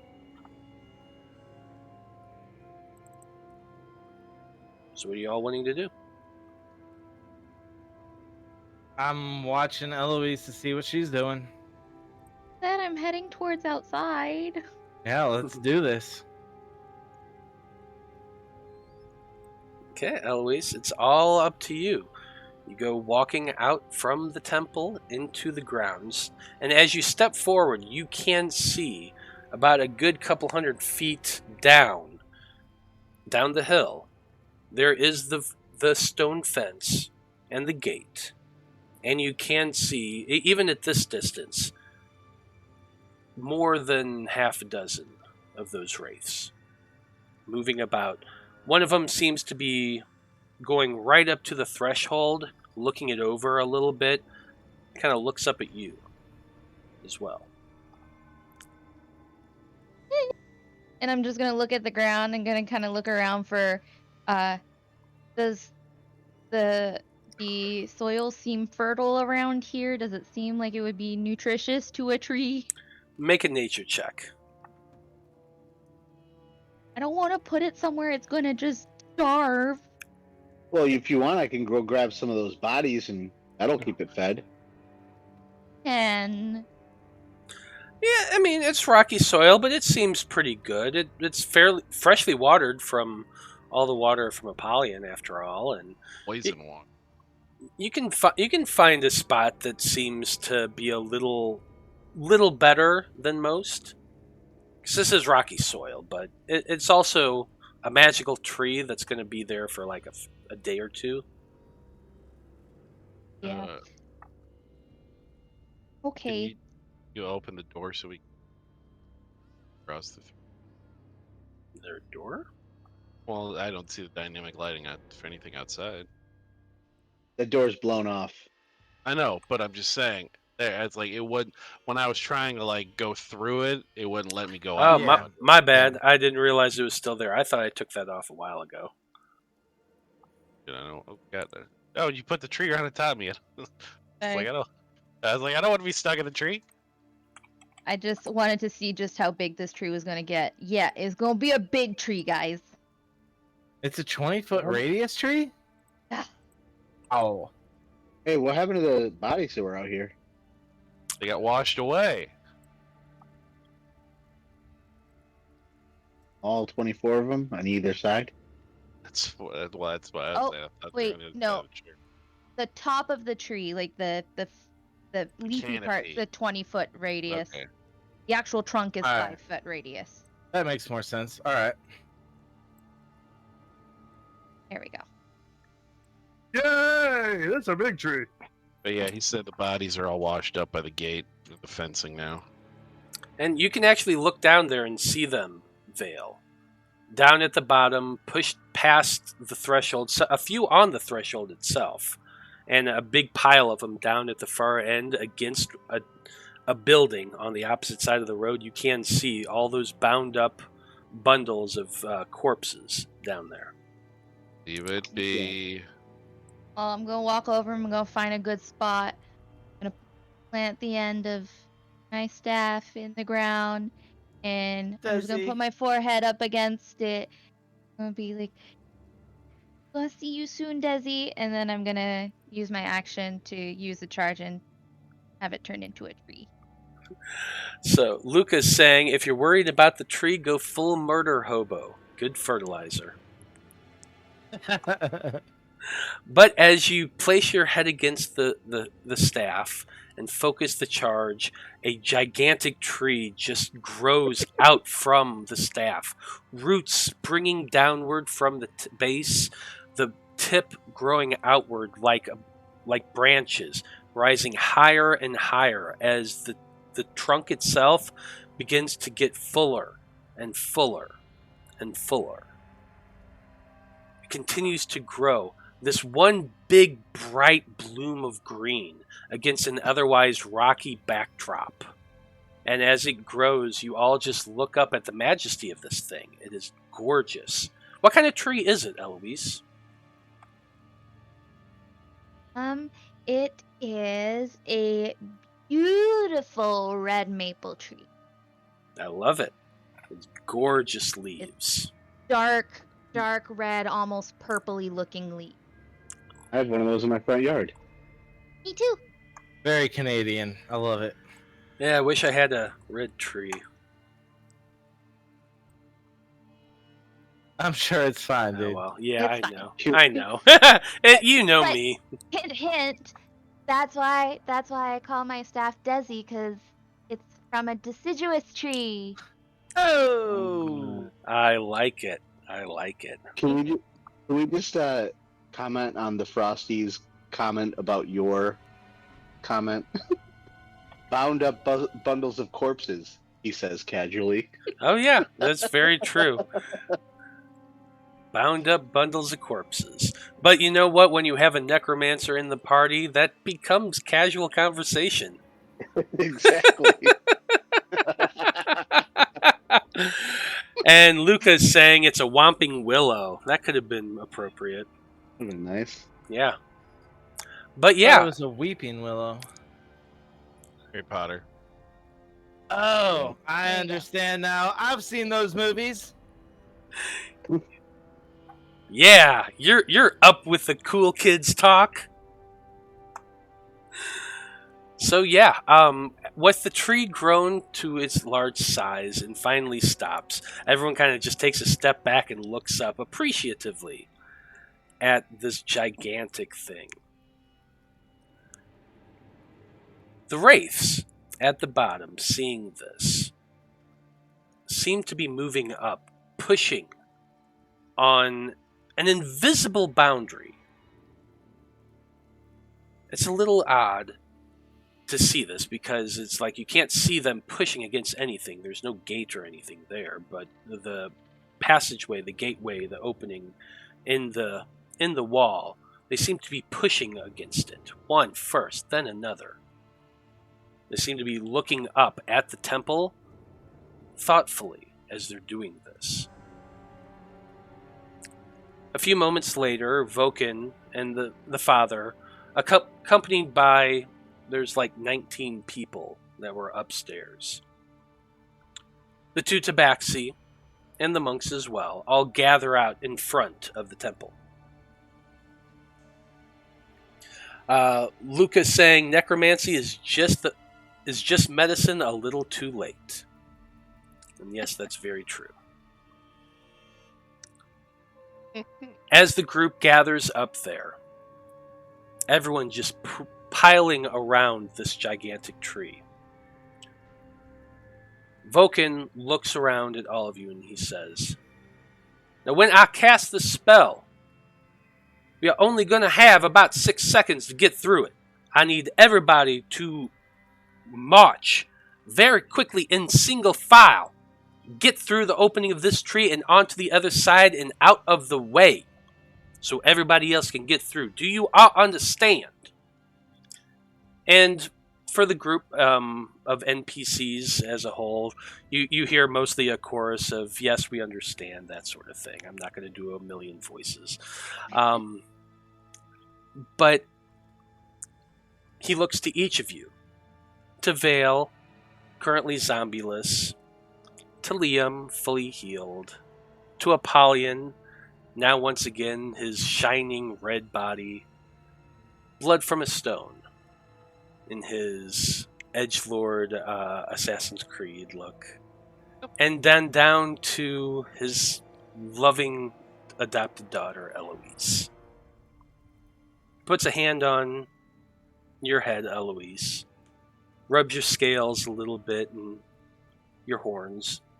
And he says, "Now keep an eye on this, dragonfly. This is something you're going to need to learn how to do if you want to keep doing what you've been." He focuses on the tree.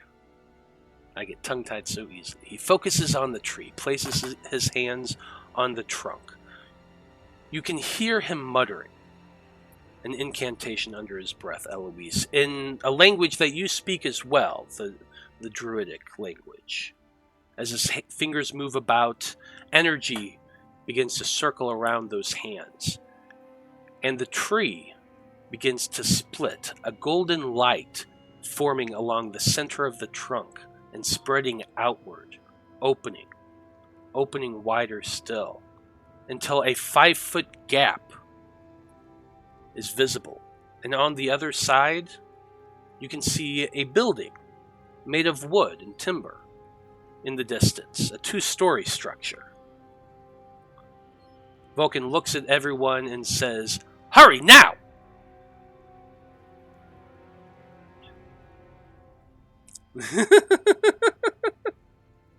Let's go! Yes, hurry up! And very quickly, Eloise just books it, followed by Liam, no doubt, and everyone else, including the townsfolk. One by one, filing through. Eloise stops and turns and begins pushing people all along the other side to get everyone out of the way. Everyone focusing, trying to get through as quickly as possible, until at last Vaukan, the Goliath, steps through at the very end, putting his hands along the trunk, and as he turns and releases his hand. Yes. What's that? I'll be back, Desi! Is the last thing this voice hears. And you see, Eloise, as you're yelling through the trunk of a very large oak tree. You look back to see Nyasi, the Dragonborn, standing next to the 2 tabaxi, looking at you.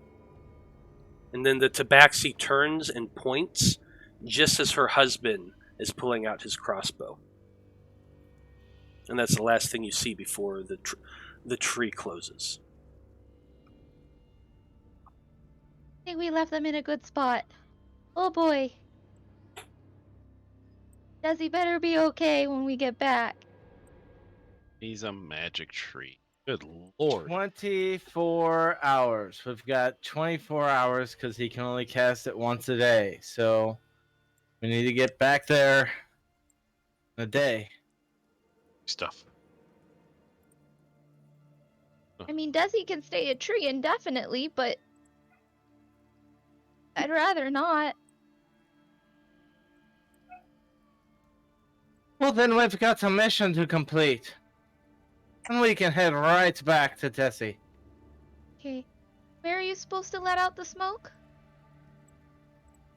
Well, I agreed it'd be inside the mountain, so our first challenge is to get in there. Okay. Oh shit, I need to unequip stuff. Sorry. Oh, well, why? You can do it! But as you look around now, you see that you're standing in a very large, open area. The clouds high in the sky are light and breezy, and it's fairly warm. You're all standing underneath a very tall oak tree, with Vaukan who's currently patting the trunk and whispering something to the tree itself. There are several buildings all around you. The very large one in front of you, as I said, is a 2-story tall, squarish building. But there are several other in the vicinity as well, all made up of the same wood and timber. Little bit of stonework towards the bottom, but for the most part, these are wood buildings. You're behind them, you can tell. And far to the distance, you can see around the side of this building here a road leading to the west and to the east. All of the people around you seem to be looking towards the group itself, muttering and milling about to themselves. The one thing you do notice, the priest is not among them.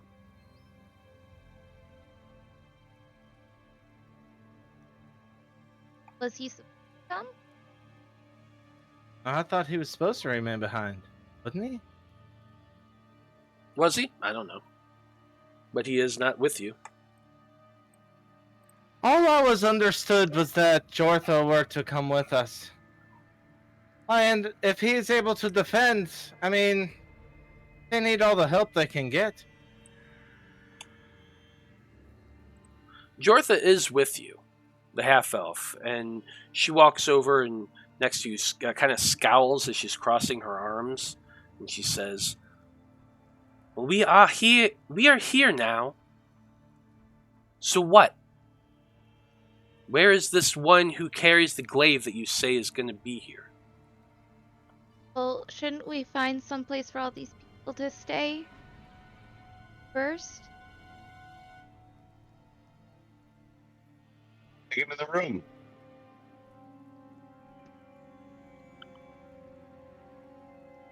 Well, the one that I'm looking for, the one with the glaive, as you're so bluntly putting, he's not going to be easy to find. We have to draw him out, and as he'll be in the mountain, our first task is to get in there as well, so that he may see the signal and we can meet. I haven't seen him in a while. He's probably not too keen to see me at the moment either. But our last contact, I completed my mission, and I've got information for him, so we just need to meet him. We need to get into the mountain.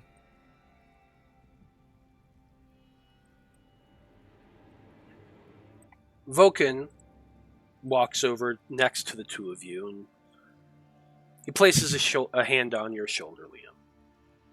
Now, the entrance to Morag is just over there, and he points, and if you look to the west, you can see along the side of the building the mountain right up there next to you. About 150 feet away from you is two large stonework palisades, I think is the word I'm looking for. Just basically it looks like the front of a castle, a little bit of a fort. Brickwork stone built up as a fortification around two sides of a very sheer cliffside of the mountain. In the middle of these two, there is a tunnel leading inward with iron bars that are closed. You can see a small queue forming in front of this gateway.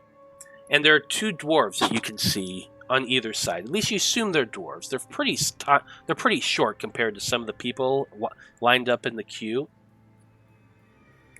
They seem to be standing there speaking for a few minutes. The dwarf and whoever is in line are interacting with one another. The barred gates are lifted high enough for them to pass under. They pass under with their cart. And the gate is shut once again. And then the next person moves up. Bureaucracy at its finest.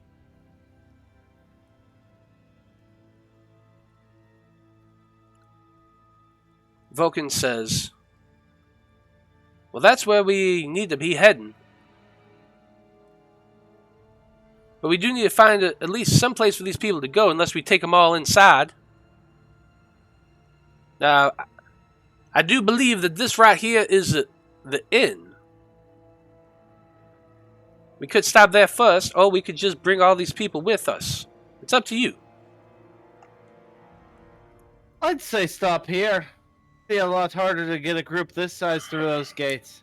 I mean, do we know where our friend would have taken the group that we're here with? Where he would be more likely to...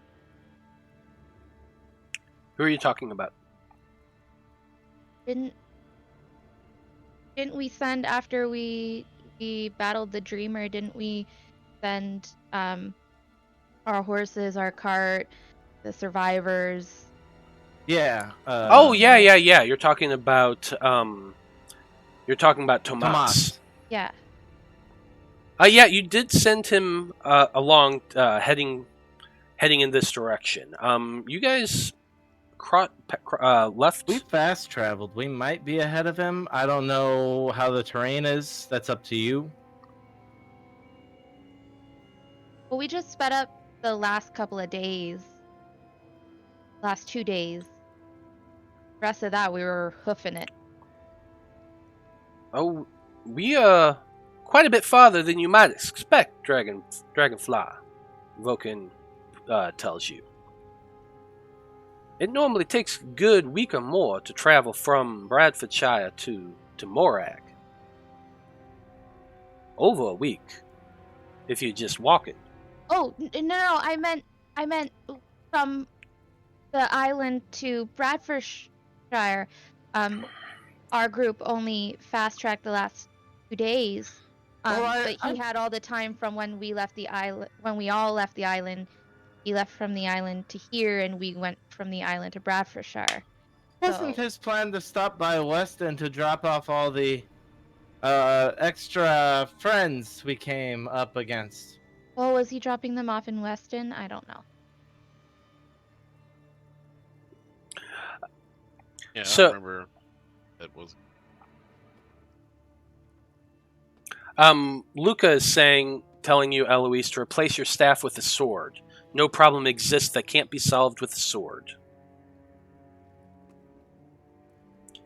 Eloise isn't a very hands-on person. I will go ahead and throw out to you all that you have fast-tracked quite a bit.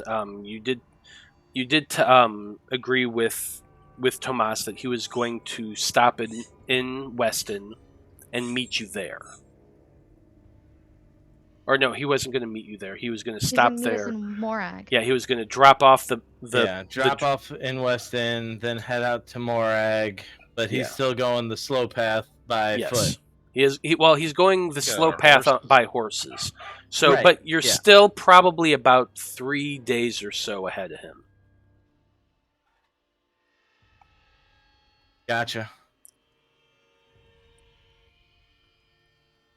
Well, first, let's deal with finding someplace for everyone, all these people today. I think that's the first thing. Are we taking them inside, or do we see if we can set them up here? A lot of people. Like I said, it'd be much you guys- easier to get in if we weren't with a horde.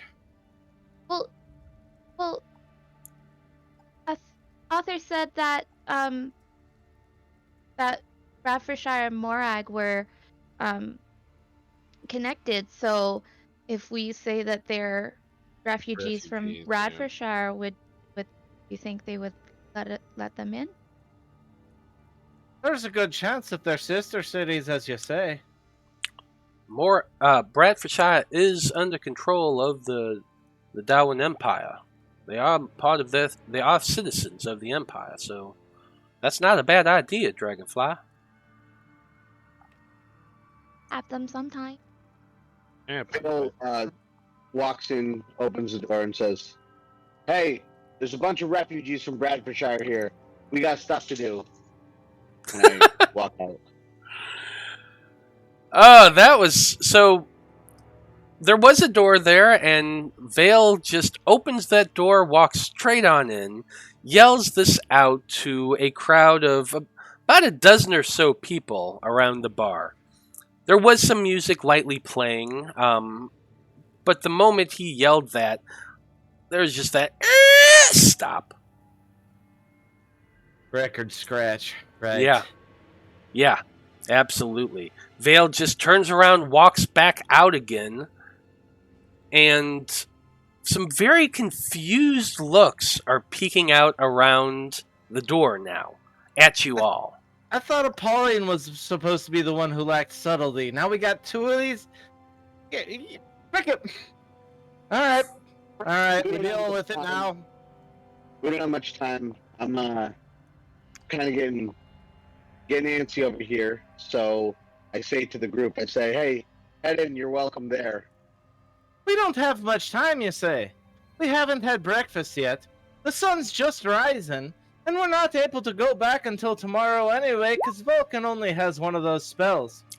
So in what hurry do you see us be in this exact second that you needed to alert the entire town that we're a big ruckus to be seen?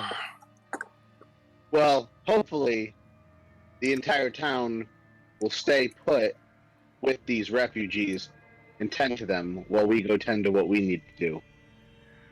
But if you hadn't done that, we may have been able to sneak in just with the group, is what they were saying, as refugees from Bradfordshire. And people are now starting to step out from the inn. You do see a few people walking towards you, including a large, beefy, gray-bearded dwarf who seems to be heading towards the nearest person and questioning them all. You're all kind of focused on yourselves and your own shit. But looking over Liam, you definitely can see this happening right now. There's a lot of questions being asked. Who are all you people? Where'd you come from? What's going on? Why did some gray-skinned elf just walk in and start screaming? There's a lot of questions being thrown about.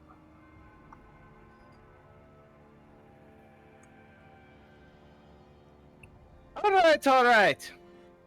There's a lot of questions, obviously. You can ask them all to every single person here, because they are all refugees of the Bradfordshire, who's under command of Morag here. They are friends of yours, and they are under siege right now. We request your assistance if you have any to give. Make a persuasion check. Aw. Doing so good. I thought... Can I give him the help action to get advantage? Sure, why not? How are you helping? How are you helping? Well, I was just going to piggyback on that and continue the speech about the refugees. Say they're an obvious need. Their town was ransacked by other beings of spectral nature, and They're a little bit shooken up, so be easy on them. That would be a 25 on persuasion. So with the 25 on persuasion, the dwarf that was speaking to them steps up and says, "Refugees, you say? Tell me about what's going on. Who are all of you anyway?" We're just a bunch of friendly people. We came across a town that was under siege by a bunch of wraiths that were there for a reason that nobody needs to talk about. And we've run away with these guys as far as we could from the city so that they could be safe. Any other questions, I'm sure they'd be happy to help you, but we need to get over to this mountain right now as my gray-skinned friend has brought to your attention so urgently. And as you're saying that, a lot of the refugees are kind of crowding around this guy and the other people from the inn. Voices are being spoken up now, calling out about what their own experiences, how the wraiths attacked the city. Some of them are talking about this giant water that just filled up the temple they were hiding in. Some of them are really confused by what's going on because it's just been a day, and being almost drowned and then being rushing through a tree, the PTSD of their entire town being ransacked for several weeks. It's been hard. I'll swap over to Dwarvish. We could really use a little favor here, my friend. Oh, absolutely. And they all seem to be crowding around this dwarf and talking all at once. And he acknowledges what you say with a nod and with that 25 persuasion. Yeah, Frosty says, "Man with a silver tongue," and you certainly are, because they all seem to be focusing on the dwarf now, and he's assuring them that they're safe now. They're in Morag. They'll be all right. But the crowd just more seems to be focusing on talking to them than anything else. As they're doing that, I'm going to try and slip Veil a fist bump and start walking towards the mountain gate. Yeah, I like it. Well, you're free to move your tokens wherever you want to. There's a nice, lovely map right there for y'all. But absolutely, as this crowd of people are just talking to this innkeeper and all of the patrons, and the stories are being thrown around, the Faab Five are just able to peace out and kind of back away quietly from this group and slip around the side of the building, heading towards the west, which is the entrance to Morag.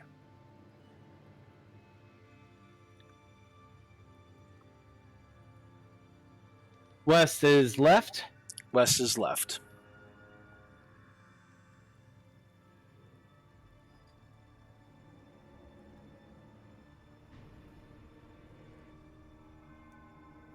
Come on, mouse work. Picked me out for a second. Of course it does. But anyway, your group can make it around the inn. You can, even as you walk around and start heading towards the gate, you can see the entire group of refugees speaking with this dwarf, getting louder and louder with every passing moment. It's actually kind of comical a little bit. But you've successfully pieced out and left this group in the care of a very confused dwarf and his inn.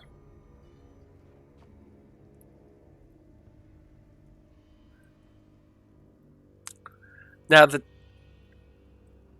the fortifications of Morag itself come in the form of two tall towers made of worked stone that's basically inset into the front of this mountain. You can see the indentation of the tunnel leading into the mountain itself, and there is a small queue that's still going on, but as you all make your way around the side of the inn and towards the center of town, of this little trade town.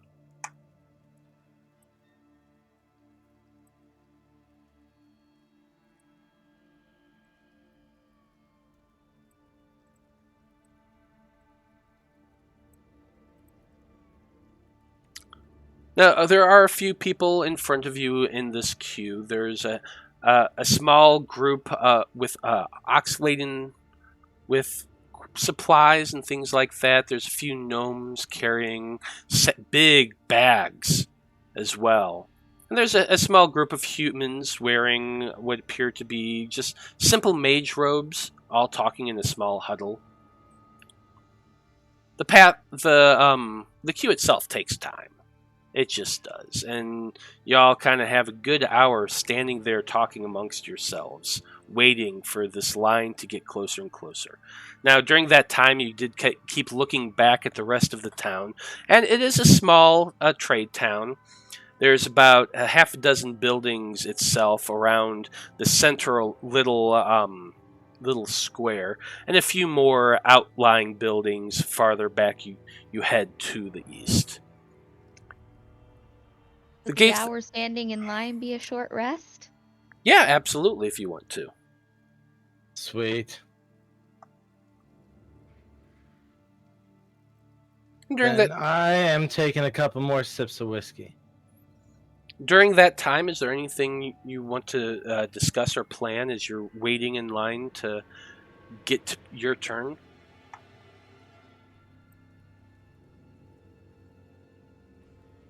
That's fine if not. But you do rest. Most of you keep to yourselves. During that time, you do see all of those refugees from Bradfordshire kind of starting to make their way into the inn. Some of them sitting outside on the front porch of this inn. More people walking around in the tavern itself. It seems pretty damn full, and there's a lot of talking coming from it. But you're far enough away that you're not really able to hear a whole lot of conversation. When you do finally get to the front gate, there are two dwarves standing there. You're looking around the fortifications of the building, of the front. What's the word I'm looking for? God, I'm terrible with words today. The front entryway into the mountain. Along the sides, you can see arrow holes, every 30 or so feet in the walls, and dwarves standing inside them, looking out, crossbows ready. This is not an easy place to break into, you realize, as you approach. Now, the two dwarves that are standing there, they walk up to you. One of them, shorter than the second, has a huge book in his hands and a feather quill. And he walks up to your group, and he says, "Names and reason for a visit?" Liam O'Shea! Heard it was beautiful. He very slowly writes Liam O'Shea in Dwarven next to "heard it was beautiful." He literally wrote everything you said. And he looks up at you and he says, "It is. But why should I let you in?" Same reason you'll let anyone else in. Just good manners. In Dwarven, which is what you spoke, he replies, "Good manners are always appreciated, but depends on how you show it." And very blatantly, his hand just opens underneath his book. Well, it's not a great sleight of hand, but 15. I'll slip him 50 gold. The coins jingle into his hand a little bit before he closes it and looks up at you and the rest of your group. Enjoy your visit, O'Shea and company. And as we pass, I'm gonna say in Dwarvish, and may the mountain's blessings be upon you, friend.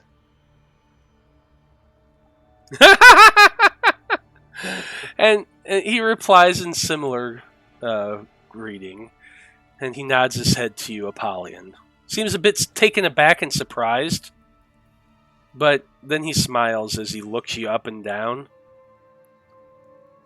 You seem like the fighting type. Don't suppose you'd be interested in using those muscles? Oh yeah, you know me quite well. I'm always interested in flexing these bad boys. He kind of grins at you a little bit and he says, "Look for the wandering tankard. Ask for Turok." And he steps back away All from right. He steps back and he nods to his companion, and the gates slowly open. There beyond, you see a long, dark tunnel. No torches light the way. There were arrow holes. Are there light holes? There are not. It is completely dark on the inside of this for this particular place you are at. Goggles on. You slide your goggles down. No doubt Eloise does the same. Vaukan, as he's walking past and steps into the darkness, he just looks at it and kind of shakes his head a little bit before casting dark vision on himself.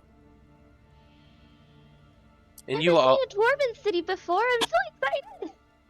you're jumping up and down, grabbing onto your father's arm as you say this, and he's just smiling down at you as he says, "Now you know, Dragonfly, I came here about 35 years ago.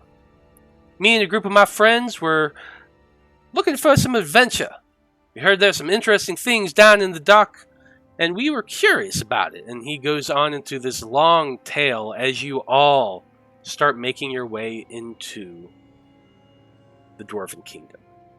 Remember the tree after 35 years? Jesus Christ, how old is he?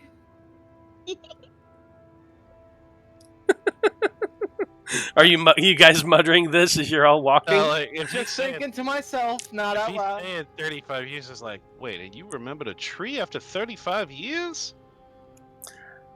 Vaukan looks back and kind of gives you a wink, and he says, "I did have to scry on it to make sure it's still there. But still, the fact that you remembered, goddamn. I'm a druid, boy. I Okay, commune with the alright. trees." What was the oak's name? It was such a pretty oak. And he says something that none of you understand, but Eloise, you do in Druidic. And it probably means something like solemn friend in Druidic. And yeah, he continues to chatter with you, Eloise, as you all make your way down the tunnel, which goes on quite a ways. As you enter into past the gate, you see that there are occasional doors set in the stone. The tunnel itself is very well crafted. Dwarven architecture is the pinnacle of modern design.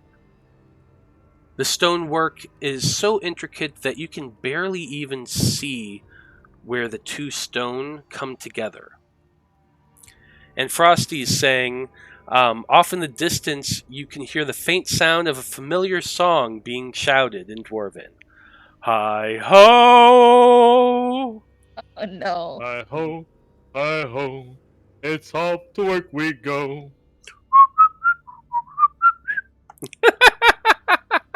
Well, I suppose it's better than Okay. Diggy Diggy Hole. I was thinking more along the lines of Misty Mountains. Yeah.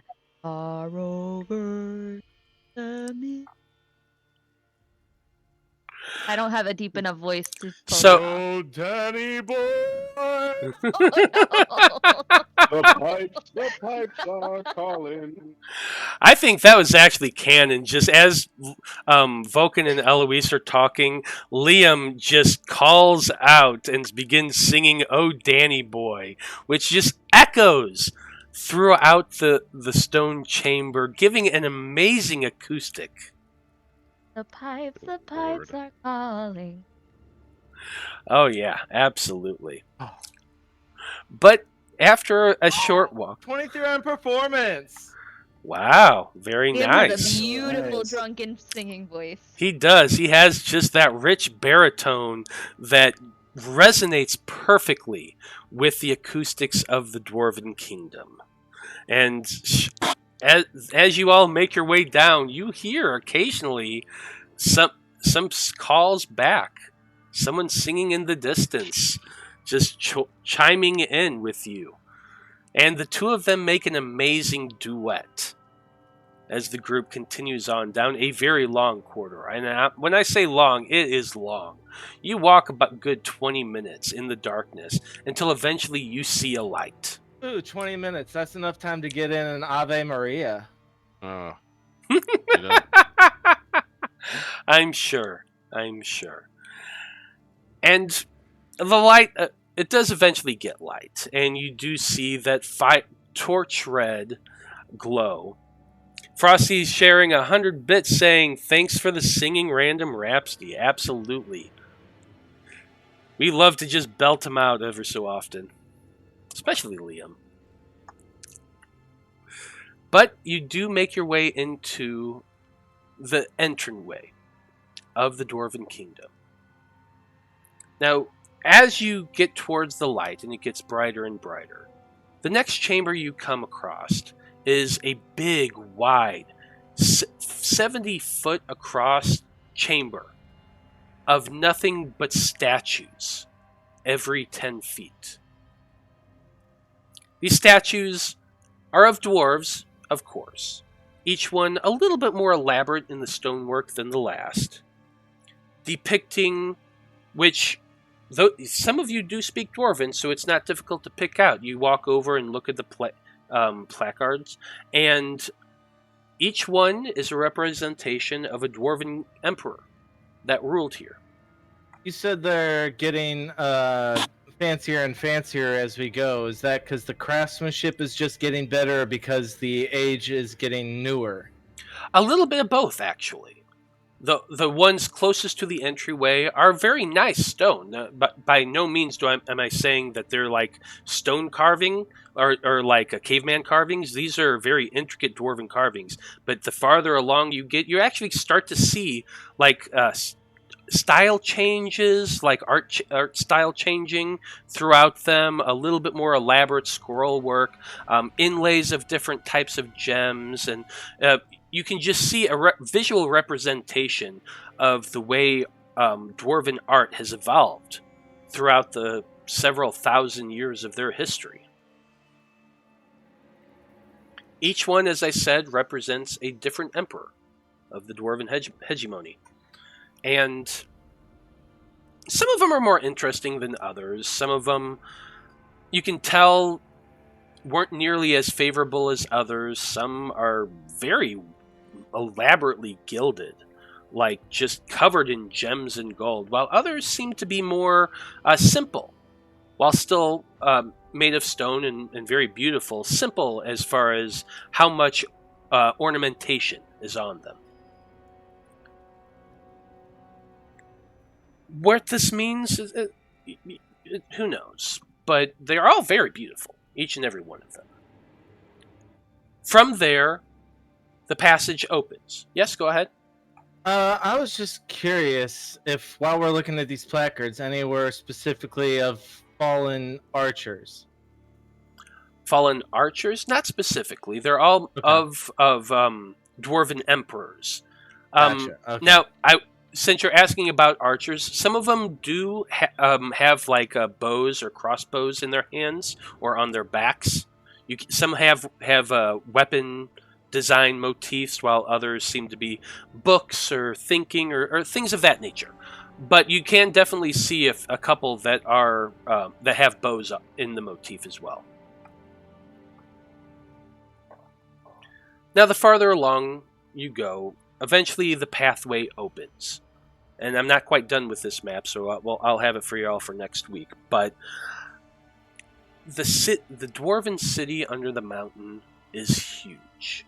You step out into open air, onto a large raised platform, with stairs descending downward another 150 or so feet.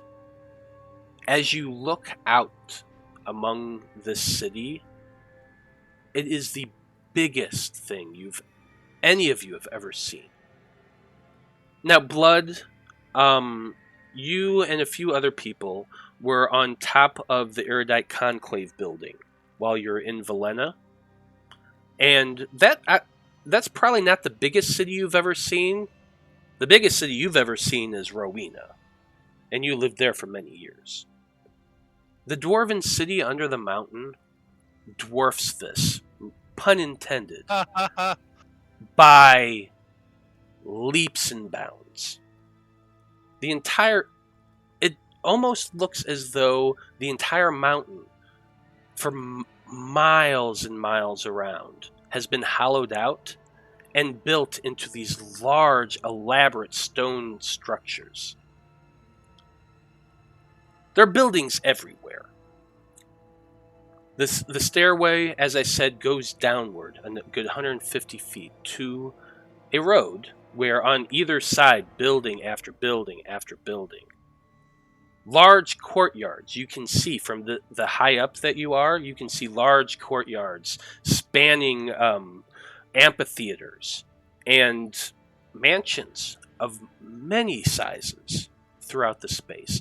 It's hard to guess size in a space like this, but you're pretty sure the dragon that you all fought in Feyweave Hollow could fly around inside of this and disappear. Damn.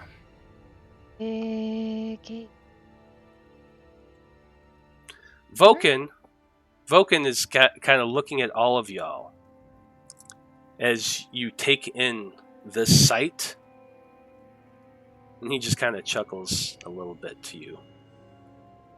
Welcome to the city of Morag, the capital of the Dwarven Empire. This is so cool.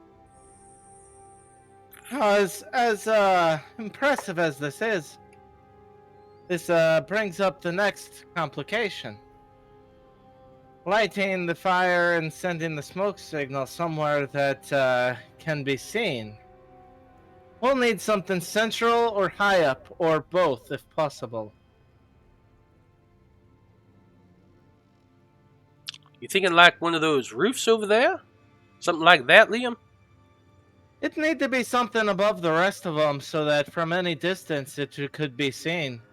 The further distance the signal can be seen, unfortunately, the more attention we'll get, but it's the only way to draw them out that I know.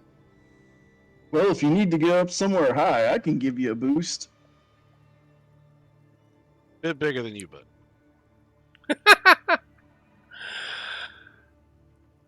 Now, when you send this, That's sweet, Polly, and I'll pat him on the shoulder. when you send, You had the to reach signal- up to do that. When you send the signal, are you supposed to be hanging out by the fire? I am. In order for it, he's supposed to meet me at where the fire comes from. That's how it works. Are you sure it's going to bring him? Is he alone, or does he have others like you? He'll have at least one with him, possibly two, depending on how his recruitment has been going. Anyone who's been with him long enough is sent out like me to work on their own.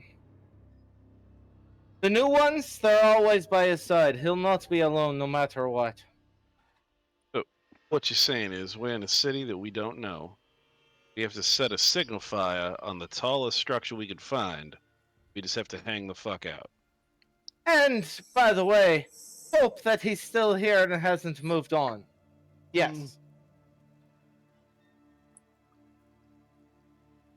But to be fair, the very last dwarf, the one he's searching after, the reason he's the last one is because he's the hardest to find. He's got a lot of protection. He'll be the one of the cushiest ones in this entire town. You drop the name Elvis around here, people know what you're talking about. It's almost as if he's the king. Should we warn this person? And what exactly? I don't know. I can't imagine that conversation going any better than, and how do you know this motherfucker's coming to kill me? Is this a I was just conversation pointing that's at you. happening out in the open, the very echoey open? No, we started heading down the stairs. The echoes are universal now because the entire cave. If it's a town, I imagine there's ambient noise coming from it. Yes, it's a huge town. Oh yeah, there's definitely ambient noise. Let me see if I can find it.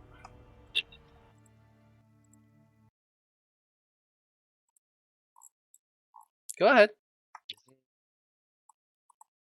Oh, just Well, uh, yeah. Do you have a better plan? Do you know a way to get him I- out of the mountain into a secluded area I- where there are no people to be hurt, and then raise Well- the fire? my issue is we have to hang around by lighting a fire that not only he's going to see, but everybody else. And we just have to stay there. I didn't choose the town that he was in. I know. That seems like no matter what, we're going to die. Well, that depends on the location. Location's very important. I'd say it a third time, but I think you got it already. Location! Oh god, just don't even. So Finger on the trigger.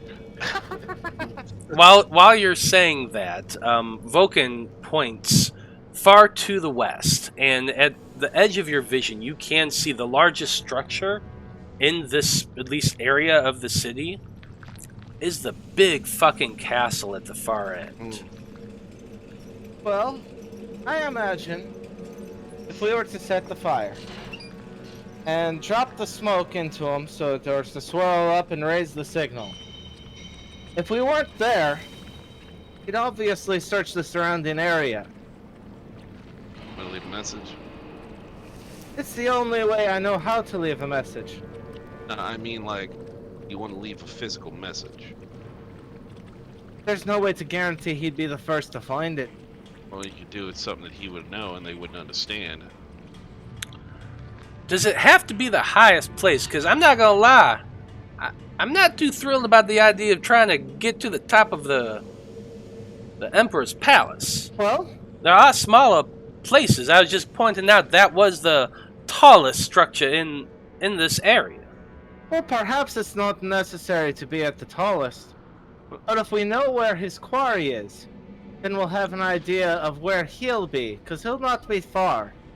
He'll be looking for a way to penetrate and to kill him. Now, if he's still alive, then there's a good chance he's still very nearby. That will be our best odds. We just need to ask around for Elvis Presslore.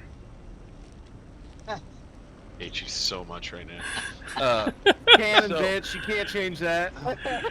That's what I get for letting Liam name things. Here's the problem. What if he is dead and we start asking about him? That's gonna make us look rather suspicious. Agreed. You have a plan? No. I'm open to any You idea. know what? Alright, we find a market. If I can find some of my people, maybe they could be persuaded to let us know where we need to go. Well, if what you told me was true, the conclave is here as well, yes? There should be, yeah. I think I believe Tomas said there was a location. Well, everyone We can go besides either one. Eloise, Vaukan, and Jortha, we all got the conclave marks on us. Yeah. I'm sure they would let them in with us. Perhaps.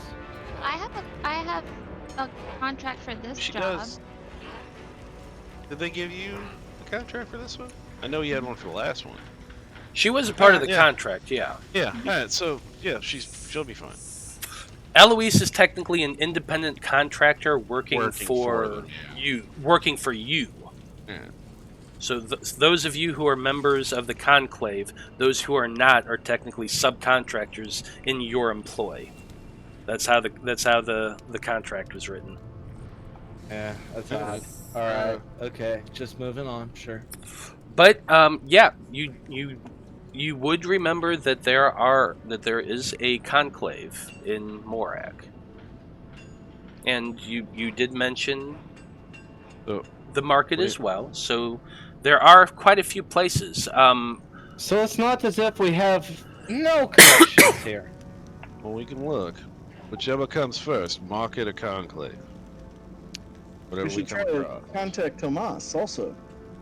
I don't know how to do that. He sends Maybe me he's messages. already at the conclave. If he's already at the conclave, then we're still looking for the conclave. I mean, he sends me the messages. I don't know how to send them back. Vaukan chimes And in. right this second, you get a message. Yes, right this second you get a message. No, Vaukan does chime in, and he says, "Now I've never been to a conclave before here in Moab, but I do know where the business center of town is, and I do know where an inn is. You could go head there first, and then ask around, find these other locations y'all are looking for." Do that. Well, Vaukan, as you've been here before, would you say it's not that it's easy to tell? And I'm looking around. Better to maybe send up the smoke signal a day or night. Well, there is no night here. Yeah, I'm I not was to gonna say- lie. We're in a mountain. What's the difference? Yeah, there is not necessarily a day and a night. Now, there are shifts, day shift, night shift, that sort of thing, but the city itself tends to glow pretty much all the time, at least while I was here. It was So never if fully dark.